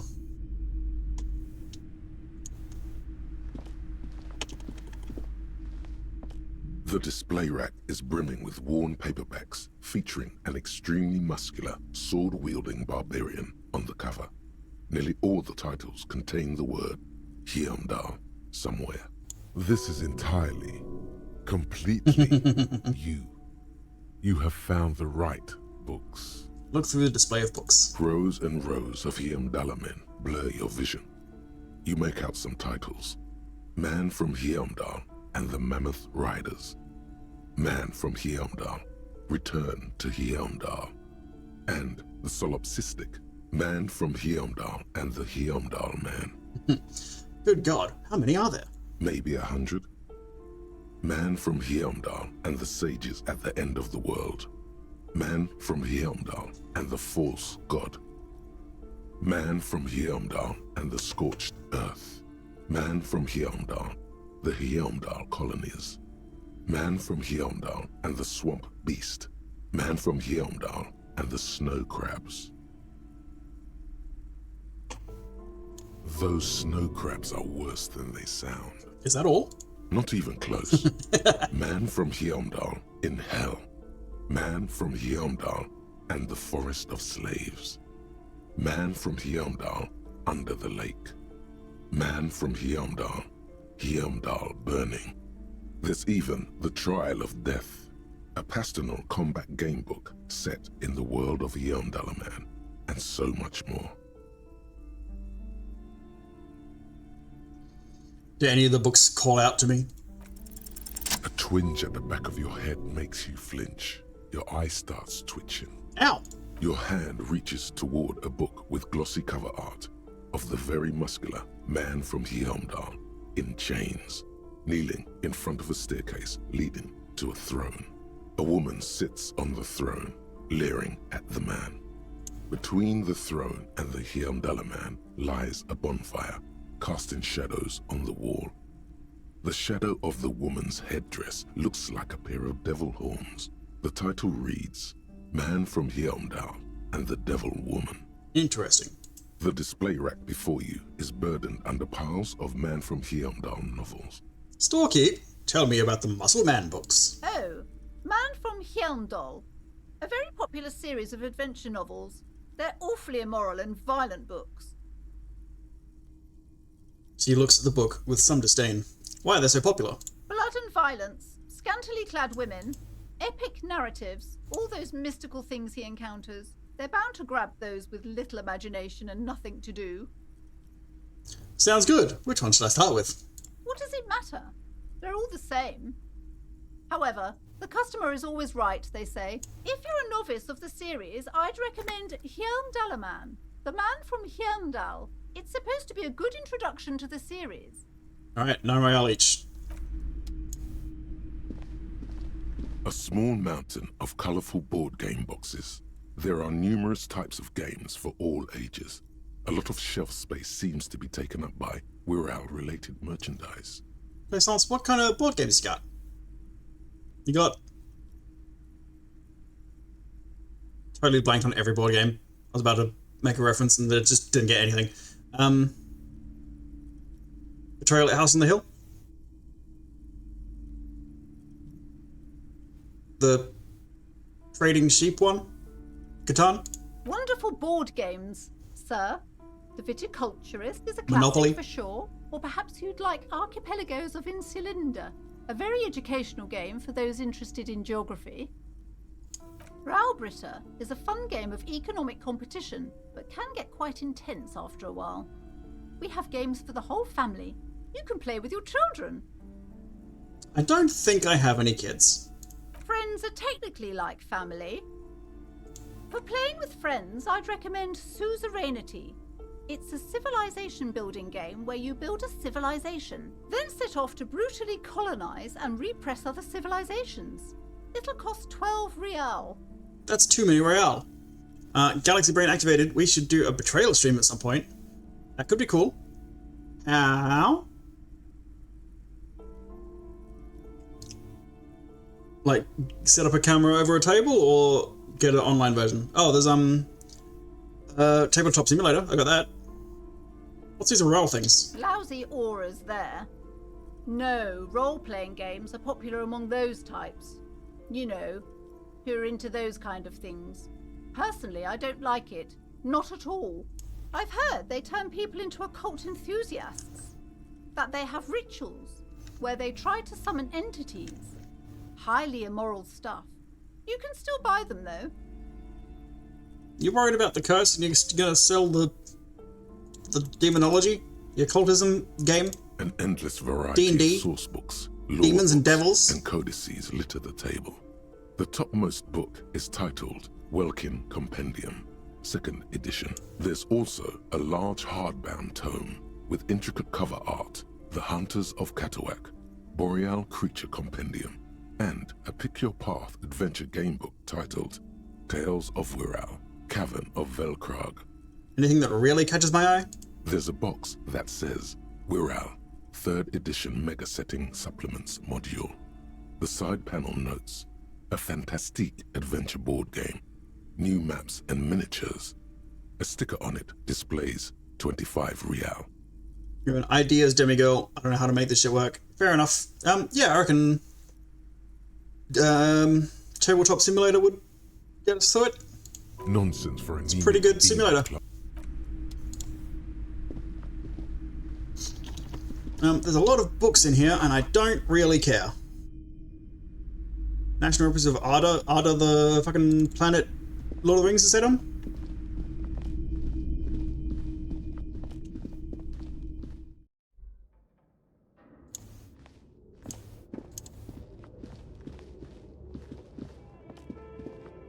Can I walk in here without the... Is it gonna let me? Nope, alright.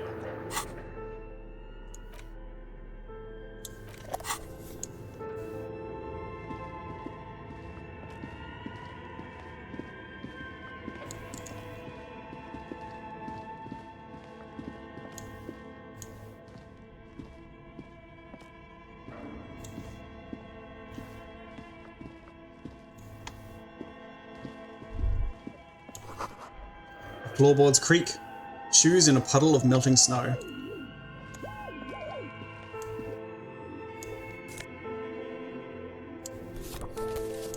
Postcard. I was very much expecting there to be... Oh, here we go. Oh, hello.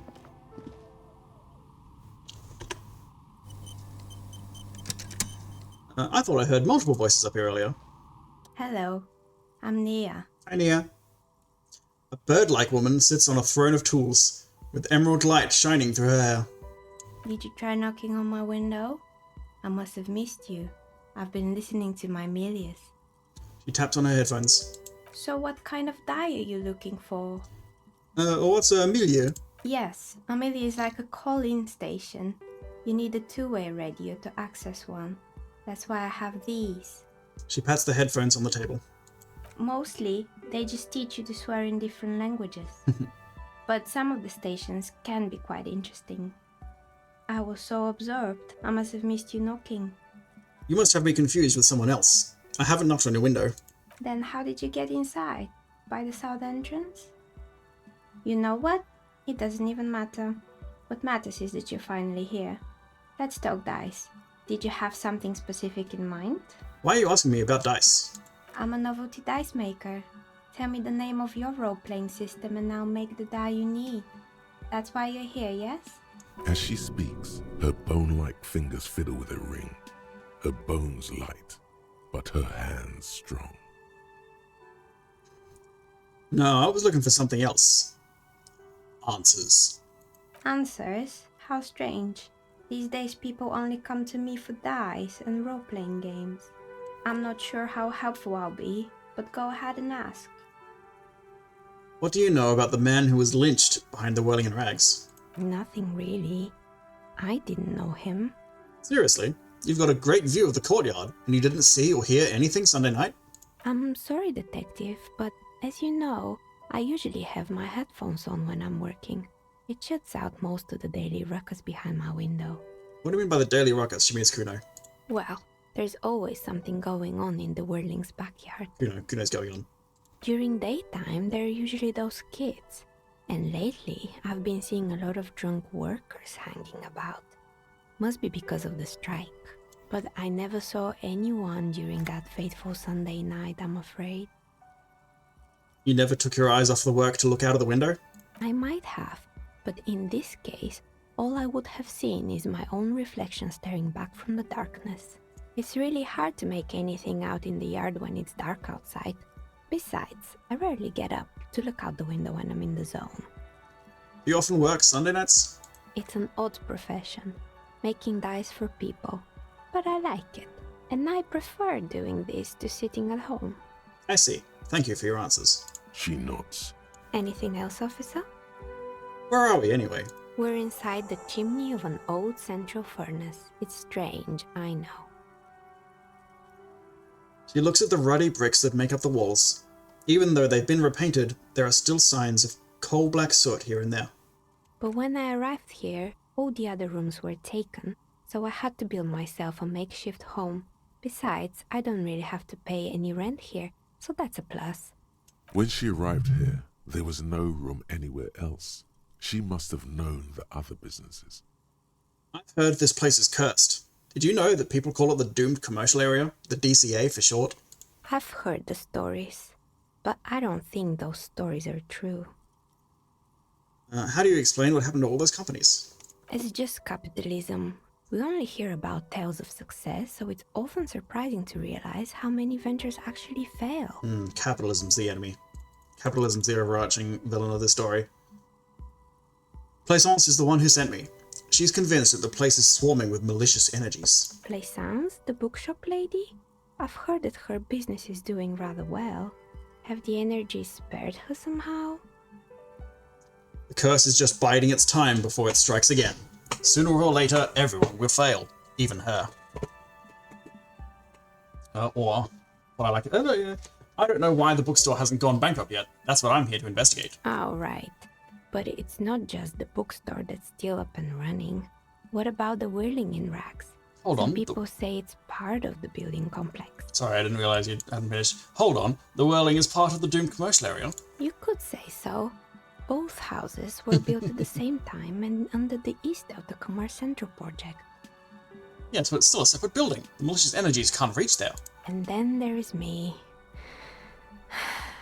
She sighs, looking at her messy work table.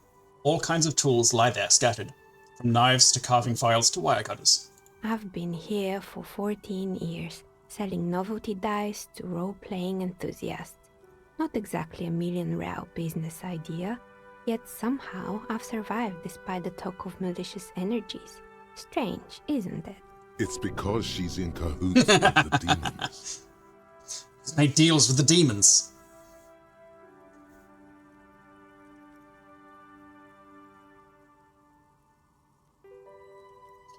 Plaisance thinks it's because you're the source of it, a malignant entity, a witch. Malignant entity? What does that Entity. even mean? Some kind of sorceress? What about you, officer? Do you think I'm the malignant entity? The jig is up. The she-demon knows you've uncovered her true identity. Half-Light. You're really carrying me in this game. You're telling me all the true secrets. It still might be you that's causing this. Narrow your eyes mysteriously. So I'm the Grand Dragon in the cave. Might I ask what supports this claim? I yelled to summon the ghost of the doomed commercial area, and you were the one who answered. Oh my, I've revealed myself. I knew it, witch. You better call the exorcists. I don't have to call anyone, I'm a ghost whisperer myself. I'm just kidding. This was all bullshit I gave to Plaisance to get it in here. It's not my job to intervene in matters supernatural, for I am merely a police officer. Of course. How convenient. Well, if you ever find a way to explain all those inconsistencies in the curse, then let me know. She turns back to her work. Plaisance needs to hear about this. Perhaps if you combine your psychic energies, you will make sense of the situation. Why hasn't her business failed? Tell me, Shivers. 42% chance. A gust of cold air sweeps through the chimney.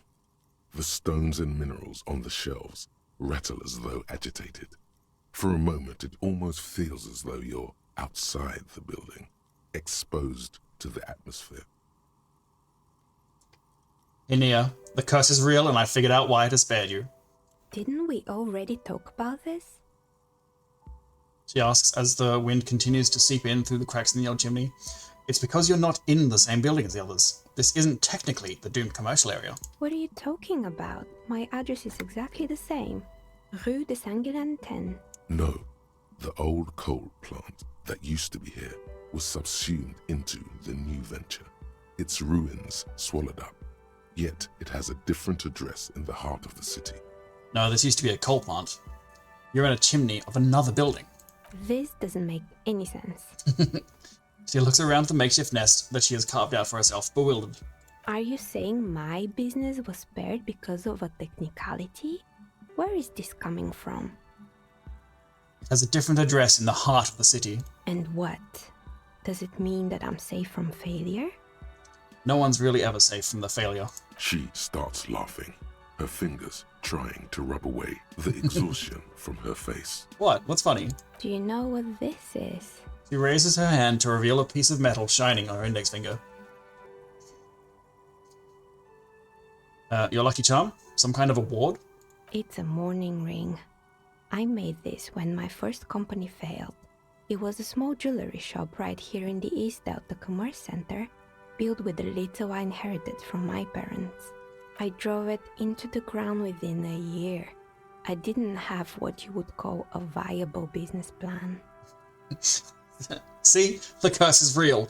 I bet you didn't run this little jewelry shop from the protective depths of the chimney. No, you're right. I didn't. She laughs again, but it sounds rather small and sad. It wasn't just the jewelry shop either. I always thought that it was just the world that you were supposed to try again and again until you finally succeed. And now you're telling me what? That it was all because I didn't run my little shops and ventures from a dump inside an abandoned chimney? Don't call it a dump. You've made it nice and cozy in here. Yeah. Or maybe it's the entire world that's cursed. It's such a precarious place. Nothing ever works out the way you want it. That's why people like role-playing games. You can be whoever you want to be, you can try again. Still, there is something inherently violent even about dice rolls. It's like every time you cast a die, something disappears. Some alternative ending, or an entirely different world. She picks up a pair of dice from the table and examines them under the light. But anyway, thanks for sharing your theories, officer.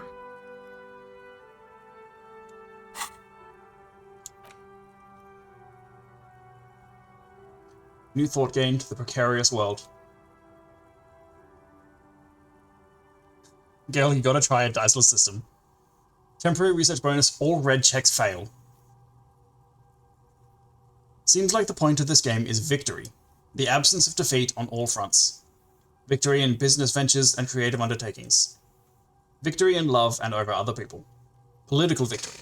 Ideological victory. Hell, even sexual victory. Definitely a lot of object-based victories too.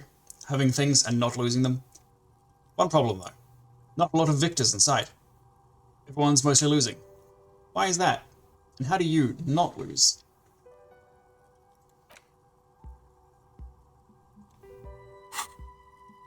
How did you become a dice maker? How did I become one? It was a business decision. I was a regular jeweler at first, but that's an unfocused field with too much competition. Some of my friends were role players. They asked me to make some polyhedral dice out of cobalt. That was my first order. I grew it from there. Do you like role-playing games yourself? Not especially. I like working with rare materials and a steady pay. And role players as customers? They're nice people. Okay, I'd like to order a die from you. Of course. Tell me what you have in mind. I'd like cursed dice, please. What do you mean by cursed? Abracadabra perished like this world. Alright, how about I surprise you? Come back in 8 hours with 7 real, and I'll give you your cursed die. I'll think about it first. You have some other ideas for dice? Anything that would help me with my police work? I think I have just the right one for you. Oh, got some cop dice. She opens the top drawer of her work desk and takes something out. 2 polyhedrons, red and blue, are cradled in her palm. I don't get it. You're a police officer, right? Here, catch. They're a gift from me. She tosses me the dice, and I Mr. do catch them. Smooth moves. You snatch the dice out of the air with one hand, just like you're in a movie. Wink at the dice maker, because that was so cool. Oh, what are the odds? The red one is made of bloodstone with a lapis lazuli inlay, and the blue one is the inverse. I believe these dice are your lucky charm, officer. Thank you, novelty dice maker. She winked back at you. Can you believe it? You truly are Mr. Smooth Moves. My name is Mr. Smooth Moves. You definitely need luck in Martinez. Was there anything else? Do you know what happened to other tenants? Everyone else is gone. More or less. Are you interested in anyone specific? Rats scuttle in the dark rooms, under the abandoned blow dryers and dusty mannequins. Cobwebs cover rotors and radio computers alike. So much failure. Cop Association aside, those dice sound lovely. They don't sound alright. Not much of a red and blue guy myself, even without Cop Associations. There used to be a hair salon here, right? Yes, I think it was called Androgynous Orlando or something similar. They weren't a big hit around here. Turns out that working class men don't like genderless haircuts. They're scared of that word. You wouldn't like it either. The others would laugh at you. It's not about the haircut. It's about the confidence. What's wrong with a bit of experimenting? The customers should have been more open-minded. I guess it just wasn't the time yet. She tucks a strand of hair beneath the headscarf. What happened to the gym? Tell me all about the gym. It wasn't merely a gym, it was Artemitep's boxing club. A community project created to steer at-risk youth away from drugs and crime. Who was Artemitep? A kind man from Zemsk. I heard he had some trouble with the law when he was younger, and that's why he wanted to start the gym, as his way of giving back. Maybe that's what Kuno needs. A community-centric boxing club. Kuno. Who's Kuno? He's sort of the king around here. Oh yes, you mean the kid with the sailor's mouth. Yes, I've heard him yelling profanities in the backyard. She looks out of the window. It's oddly quiet there at the moment. Oh, I didn't go into the backyard. Is Kuno still there, even without the corpse? I'll have to find out. I think it would take more than a gym to help that kid. How did that community project work out? It didn't.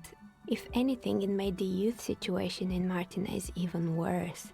At some point, someone started a rumor that the punching bag downstairs was full of amphetamines. You should have known it. Eventually, the coalition took away the funding and the club went bankrupt. This was a few years ago. It's gotten much more peaceful around the plaza ever since. What's up with the broken windows? I bet Kuno's up with the broken windows. Oh, this one's a mess. There used to be a company that promised to repair windows 24 hours a day. What could go wrong with this one, right? Turns out, the business was actually set up as a front for an illicit group that was producing snuff medias. Who would have guessed? And they never cleaned up the debris either. Now it's just littering the hallway and I have no idea how to get rid of it on my own. I can figure that one out from context clues, but I'll ask about it anyway. What's Snuff Milieu? It's a Sub Rosa radio station that broadcasts real murders with real victims. Some people pay good money to get off on it. What does she mean, to get off on it? Were they arrested? I believe the ICP got them. They have a special division that deals exclusively with Sub Rosas. Motherfucking miracles. In any case, I don't think it's your job to worry about what happens on Milius. I probably shouldn't have even mentioned it. Things like that are better forgotten. Did someone here make stuffed animals? I saw mounts lying around. You mean Mr. Fabron, the taxidermist? No, he mostly just did drugs. But what drugs exactly? I need to know what drugs he was doing. For my police report. He got high on some weird taxidermy chemicals. I wouldn't recommend it to anyone. Eventually, they caused him to lose control of his bladder. The smell was awful. Even you can probably do better than that. I found some creepy mannequins. There used to be a fashion atelier here, but I have forgotten the head designer's name. They were doing well for a couple of years, until the insect rights activists came. I didn't know insects had rights, or activists for the rights. Yeah, the atelier didn't know it either. They produced a certain collection that used chitin among the materials. Apparently chitin is made in the Occident, where it's extracted from beetle wings. And you know how all kinds of political movements are big in the Occident. The activists shut down the biggest chitin supplier, which of course caused the price to skyrocket. And, naturally, all the most fashionable tastemakers refused to be seen in chitin from then on. The atelier went bankrupt before they could finish the collection. I'm glad that someone took care of the little guys. I like insects. Really? Anyway. She looks at the windowsill where a dead fly is lying on its back, legs curled up in a bow tie. What's with the rotor blades and the skis? They were made by a company called Slipstream. After they pivoted from making rotor blades to skis, their chief executive took off on a vacation. with all their money. She rests her chin on her hand with an impish smile. Honestly, I think it's quite funny. I think he's still sending out holiday transmissions from Tulula or Tiumotiri or Hashtkor or wherever he is. Interesting. What do those transmissions say? The usual, I imagine, that he's been thinking up all kinds of new business plans and can't wait to get started on them just as soon as he returns. She laughs and turns around in her chair. But Slipstream is history now. All their remaining assets got seized by the bailiffs in 47. I have no idea why those keys and blades are still lying around in the house. Maybe you could make a sword out of one. No, wait, forget it. It would take too long. Found a strange machine. Fortress Accident, the radio game studio. She closes her eyes as some remnant of a memory lights up her face. They were an interesting bunch. We talked about role-playing systems every now and then. Once, I even saw two of them get into fisticuffs over Wirral.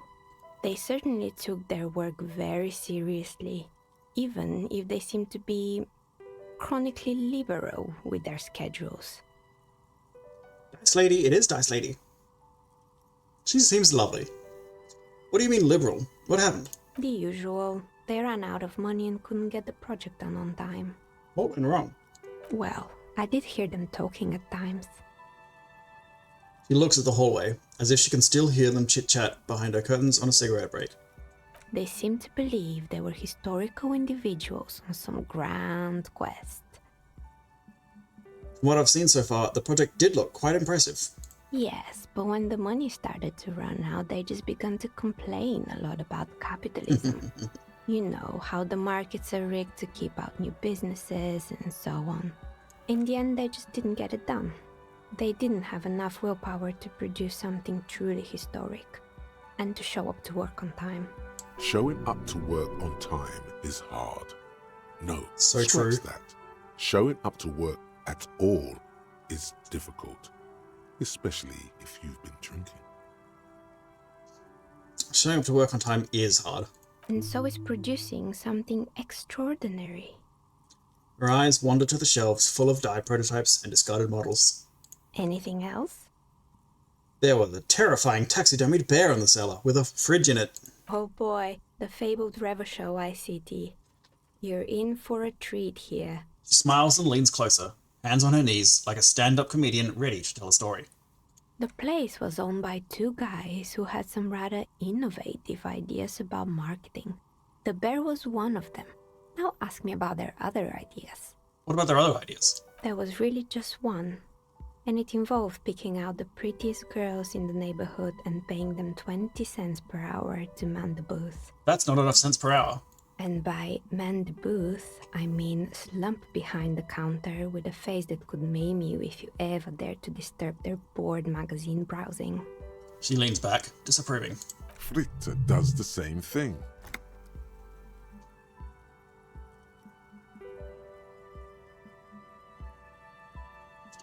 I know a girl just like that. She works in Fritter as a cashier, and she's not particularly friendly. Employing silky teenage girls is a widespread practice, yes.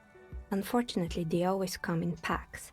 I'm talking about acne-ridden girlfriends and gorilla-like boyfriends loitering near the shop. At least that's what happened with Ravachol ICT. And they already had the bear. What about the bear? What about the bear? The bear. The bear.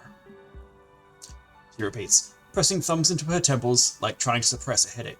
It didn't work out? Of course not. The bear was terrifying. No one wants ice cream guarded by a hostile apex predator. To make matters worse, the fridge didn't work too well either, and half the ice cream came out malformed and partially melted. Eventually, Ravachol ICT lost the price war to its rival, Class A 5000.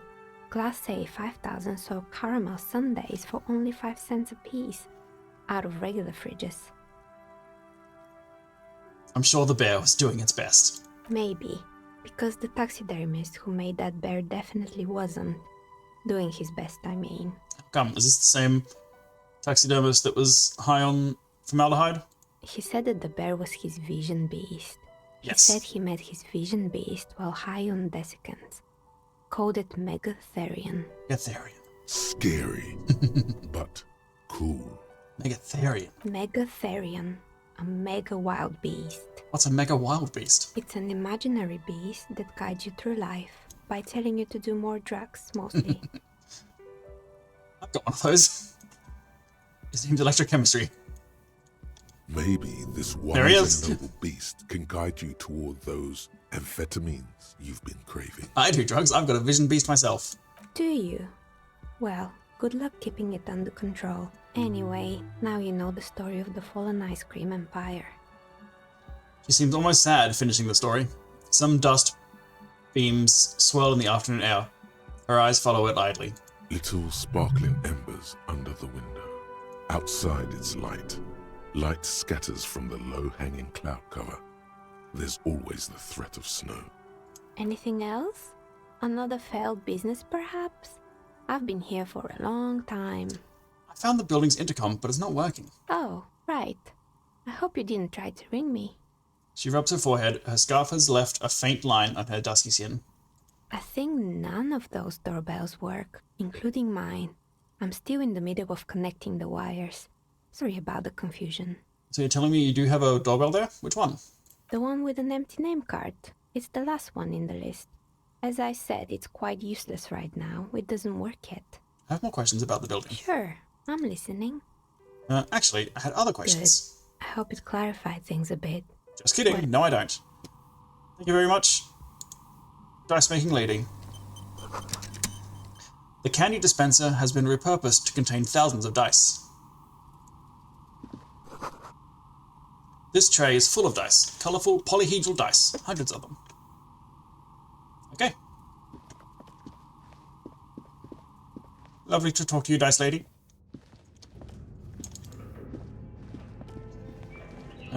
Let's try see if that ice is defrosted yet. Rats! Hey, rats! Mwah. The bear's eyes are still glowing red.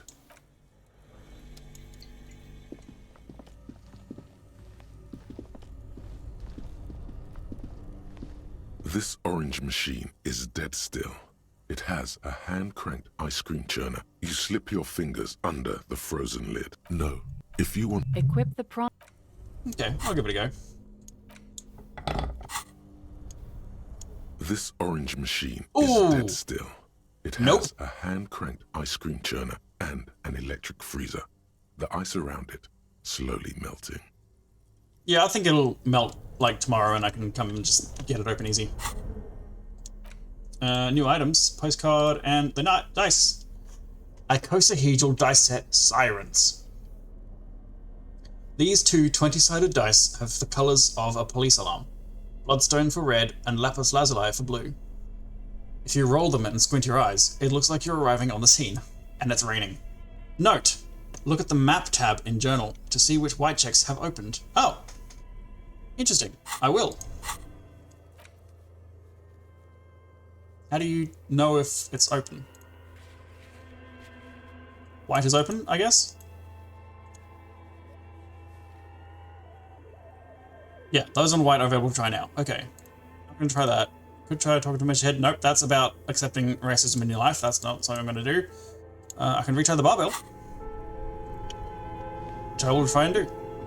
Let's try and go this way first, because we're already down here.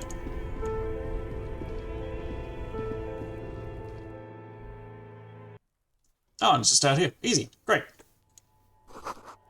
Ruda Sankisline 8B. And there's this, and I've just found out it doesn't work. With a matrix of push buttons lists all the companies in the East Delta Commerce Center. This button looks new, but someone has removed the name card. Nothing happens when you try to ring it. Yeah. Okay. Flashlight is done. Drugs and things I can do without. Oh, I can get some bonuses from this. Inland Empire and Empathy if I so need it. Alright, what was I saying? To the gym. Oh, now I need... Yep, did that to myself, didn't I?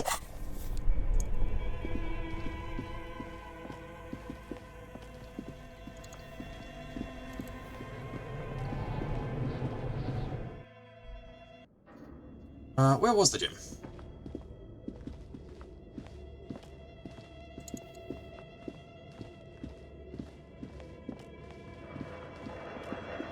Yeah, down here.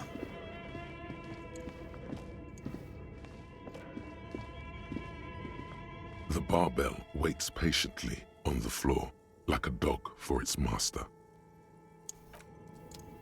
Is there anything that could boost up my physical instrument? I don't think there was.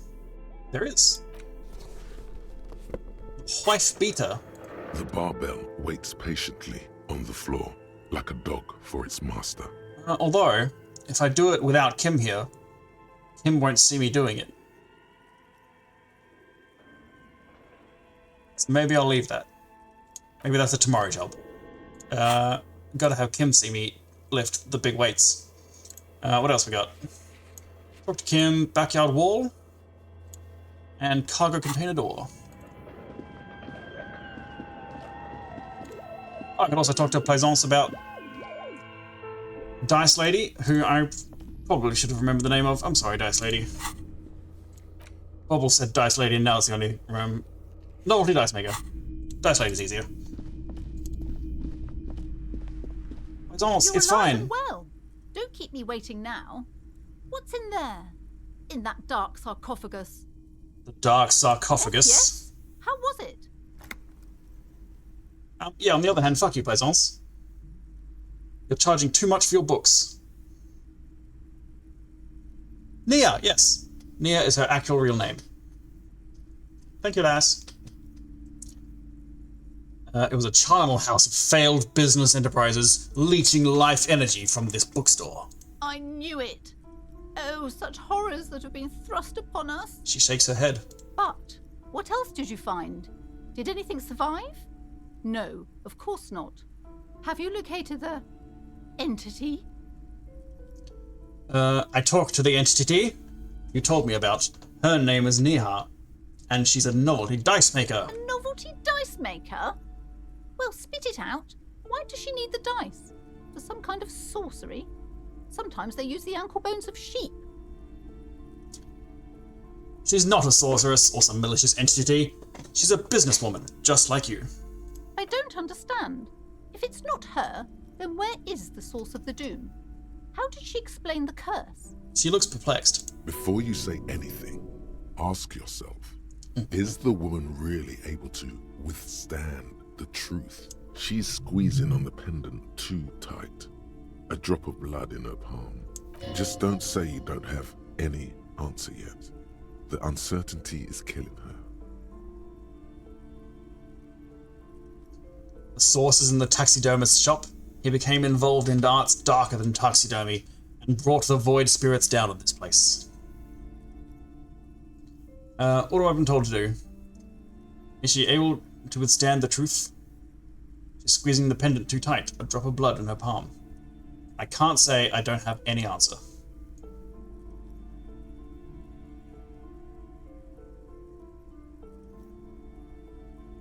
Or at least suggestion doesn't think I should.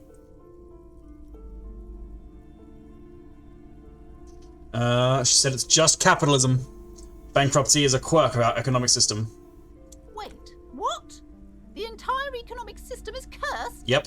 This woman's not healthy enough to withstand this level of stress. Racist. That one could work.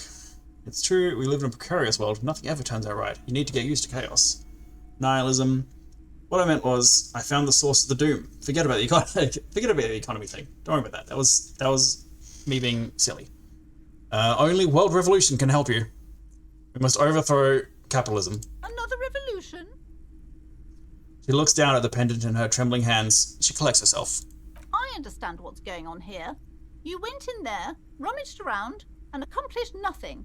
And now you're telling me these intellectual things to cover up for it. It's okay. You don't have to. I was wrong to trust another person. I will manage this psychic calamity as I always have. Alone. On my own. And with your daughter as well. Maybe you were wrong. She's endured for at least 4 decades in this world. Thanks, Endurance, you fucking useless bastard. Thank you for nothing. Ooh! Please, do buy some books. Big Or money, be on your way. so to speak. Big money for my soul, not for my pocket. She concludes, tucking the pendant away in her blouse. Wow. Total psychic collapse between you two right now. The shop around you feels ancient suddenly, damp and saturated by the coastal air. The books are rotting. A great cold lives here, and there, too. 1,200 meters away, on the urban coast, the dark shape of a church is reflected on the water, calling. Who's the little girl outside? Annette, yes, my daughter. I hope she wasn't slacking off again with her nose in science fiction. Tell me, was she at her post, doing her job like a proper girl? None of your business. And what else can I do for you? Farewell for now, book peddler. What does Shiva say? Shiva says it's cold, and the books are rotting, and 200 meters away is the church. Right down the road.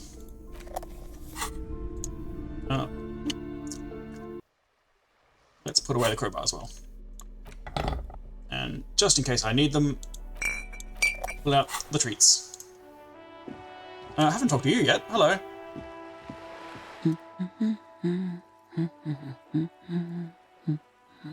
Oh, are you the lorry driver? Hello. Hello? Who are you? Me? No one. I'm just a working class woman. I have heard that. She doesn't really want to be disturbed that much. What are you doing? Looking for something to read. Good. I'm a policeman. I know you are. I'm the law. I got an achievement because I said I'm the law 7 times. Do you need any policeman help? What with? The drugs you're getting out of Terminal B. A lot of things. For example, people tend to go missing. That's a weird thing to say, reaction speed. Help her by carrying things? Maybe she needs a weightlifter. Maybe she needs you to fight her husband. No, that's not it. Is your husband missing? My husband? No, he's not.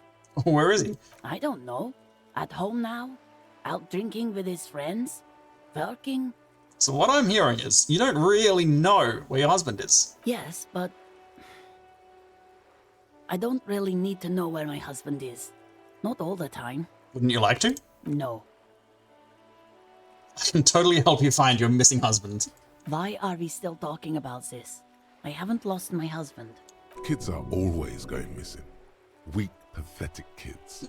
Always getting themselves killed. Harsh physical instrument. Where are your children? Are your children missing? Absolutely not. Where are they? Are you a policeman or a nanny? Nanny, where are they? I police what I want. Where are they? Where are your They kids? are not missing, sir. You know where they are. They're at home, smoking, giving the ladder of vices a chance. Just really letting physical stats go to town on this poor woman. They're at home, right? Smoking cigarettes? Illegally? What? That's just... My daughters are perfectly fine.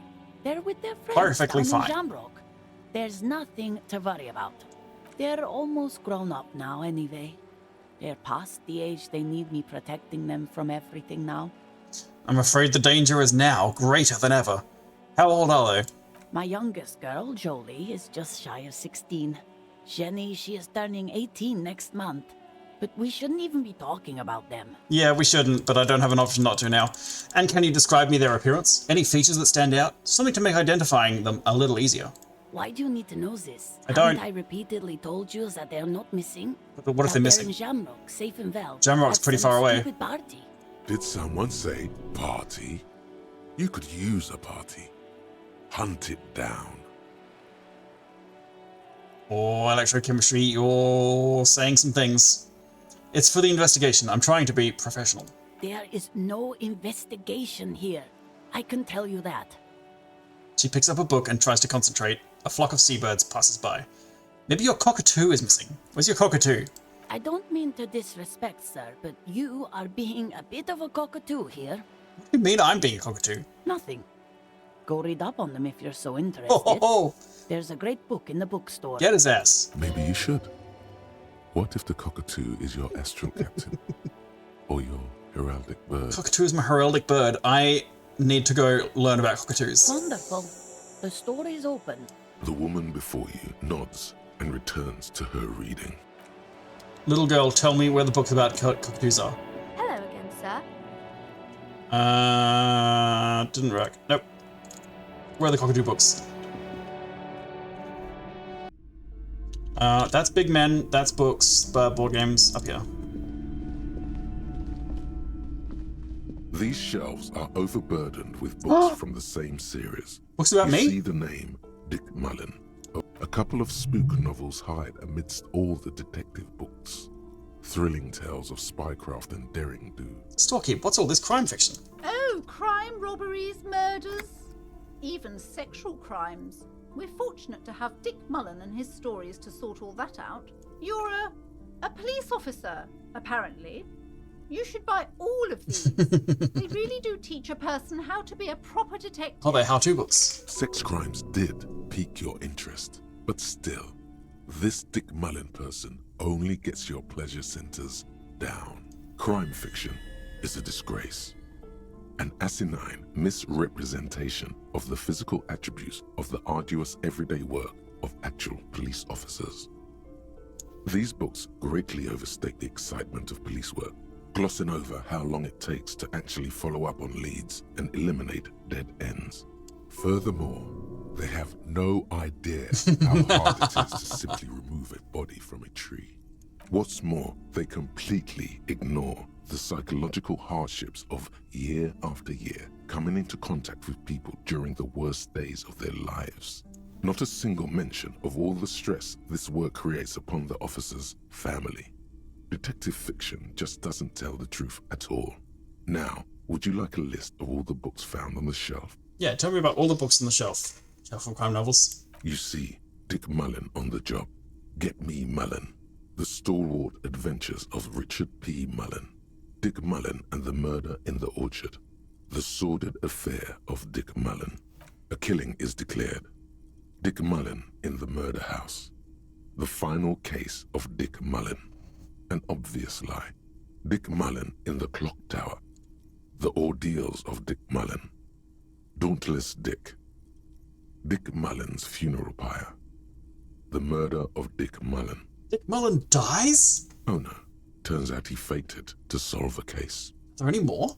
Yes. There's also The Dame Who Did It. Farewell, My Mullen. Faking death seems to be a common trope in the Mullen series. The Morbid Tales of Dick Mullen. A dark tide turns. Tragedy calls for Dick Mullen. Another one with fake death. And, of course, Dick Mullen, the murderer. In order to catch a murderer, Dick Mullen must become the murderer. After all this, you still haven't found the answer to the one question that matters. Who is Dick Mullen? I'm Dick Mullen. Your quick eye notices a small caterpillar crawling across the spine of a book. The title reads, Dick Mullen and the Mistaken Identity. What do we have here? Mistaken Identity? A worn paperback from Dick Mullen's classic hard-boiled phase. The premise seems to be that Dick Mullen is framed for the murder of his best friend and has just a few days to prove his innocence. Why is this speaking to me? Could it be the motifs of unstable identities and shocking betrayals? Yeah, that's probably right. I'm a complicated guy, full of contradictions. Then this is the book for you. Lots of expensive books around here. Oh. Fairweather T500. Remember that weakness you were looking for in the ceramic armor? Like, maybe it can only stop small, fast projectiles, but a large, slow-moving pry bar would shatter it? Or, if I run an electrical current through it, maybe it will melt. Or, personal favorite, frequency something something radio weapon? None of that would work. You need to shoot the part of the enemy that doesn't have Fairweather T500 on it, because the armor itself is invulnerable. Good news is, so are the armor pieces on you. Bonus to hand-eye coordination against enemies who are in FT 500 armor. Nice, but probably not super helpful. How does forgetting stuff work?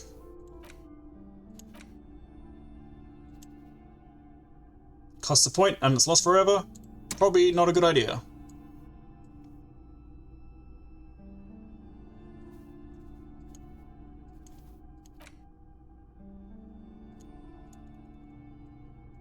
Curious World could be good. Probably going to be more useful than hand-eye coordination. I've got lots of hand-eye coordination anyway. We're at 5, that's plenty. We need 7. Oops. Yeah, we'll think about it. We'll think about thinking. Cockatoo book, cockatoo book, cockatoo book. Home of fascist magic, rather candid. A quaint picture book brochure, very colourful. A sulfur-crested cockatoo sits There it on is. the cover, its beak slightly open. It looks as if the bird is calling out the book title, From A to Zurich, a guide to a well-behaved cockatoo.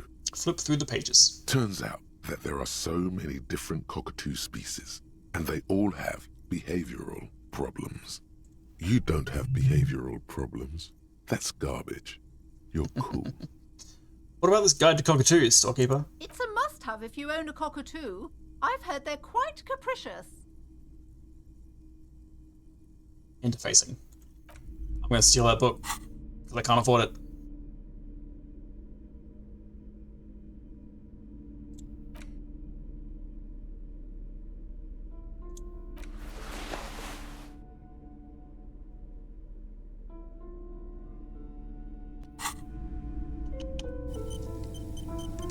A sulfur-crested cockatoo sits on the cover, its beak slightly open.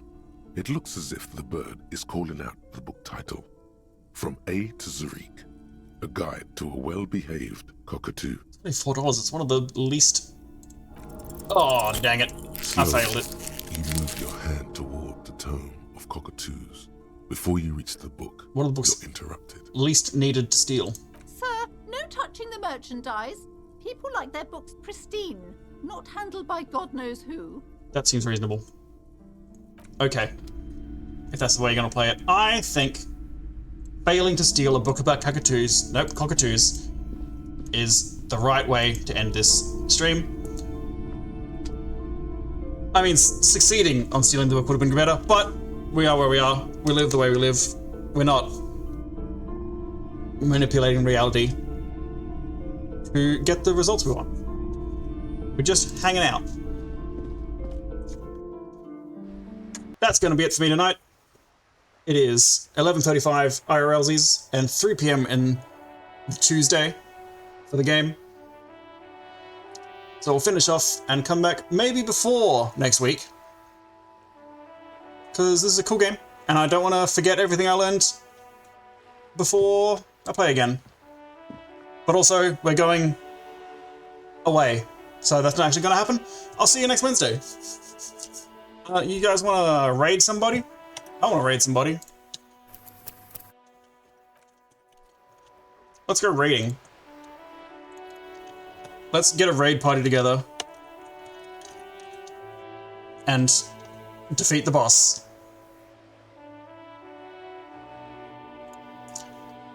Let's raid this loser, this nerd, this fucking guy.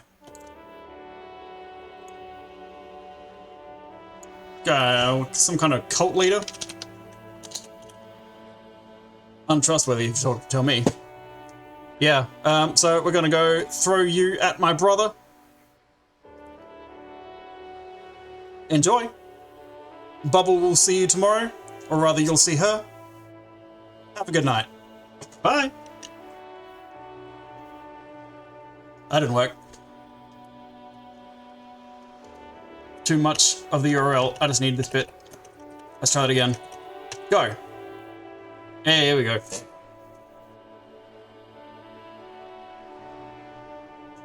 Good night. Farewell. Mwah. Bye.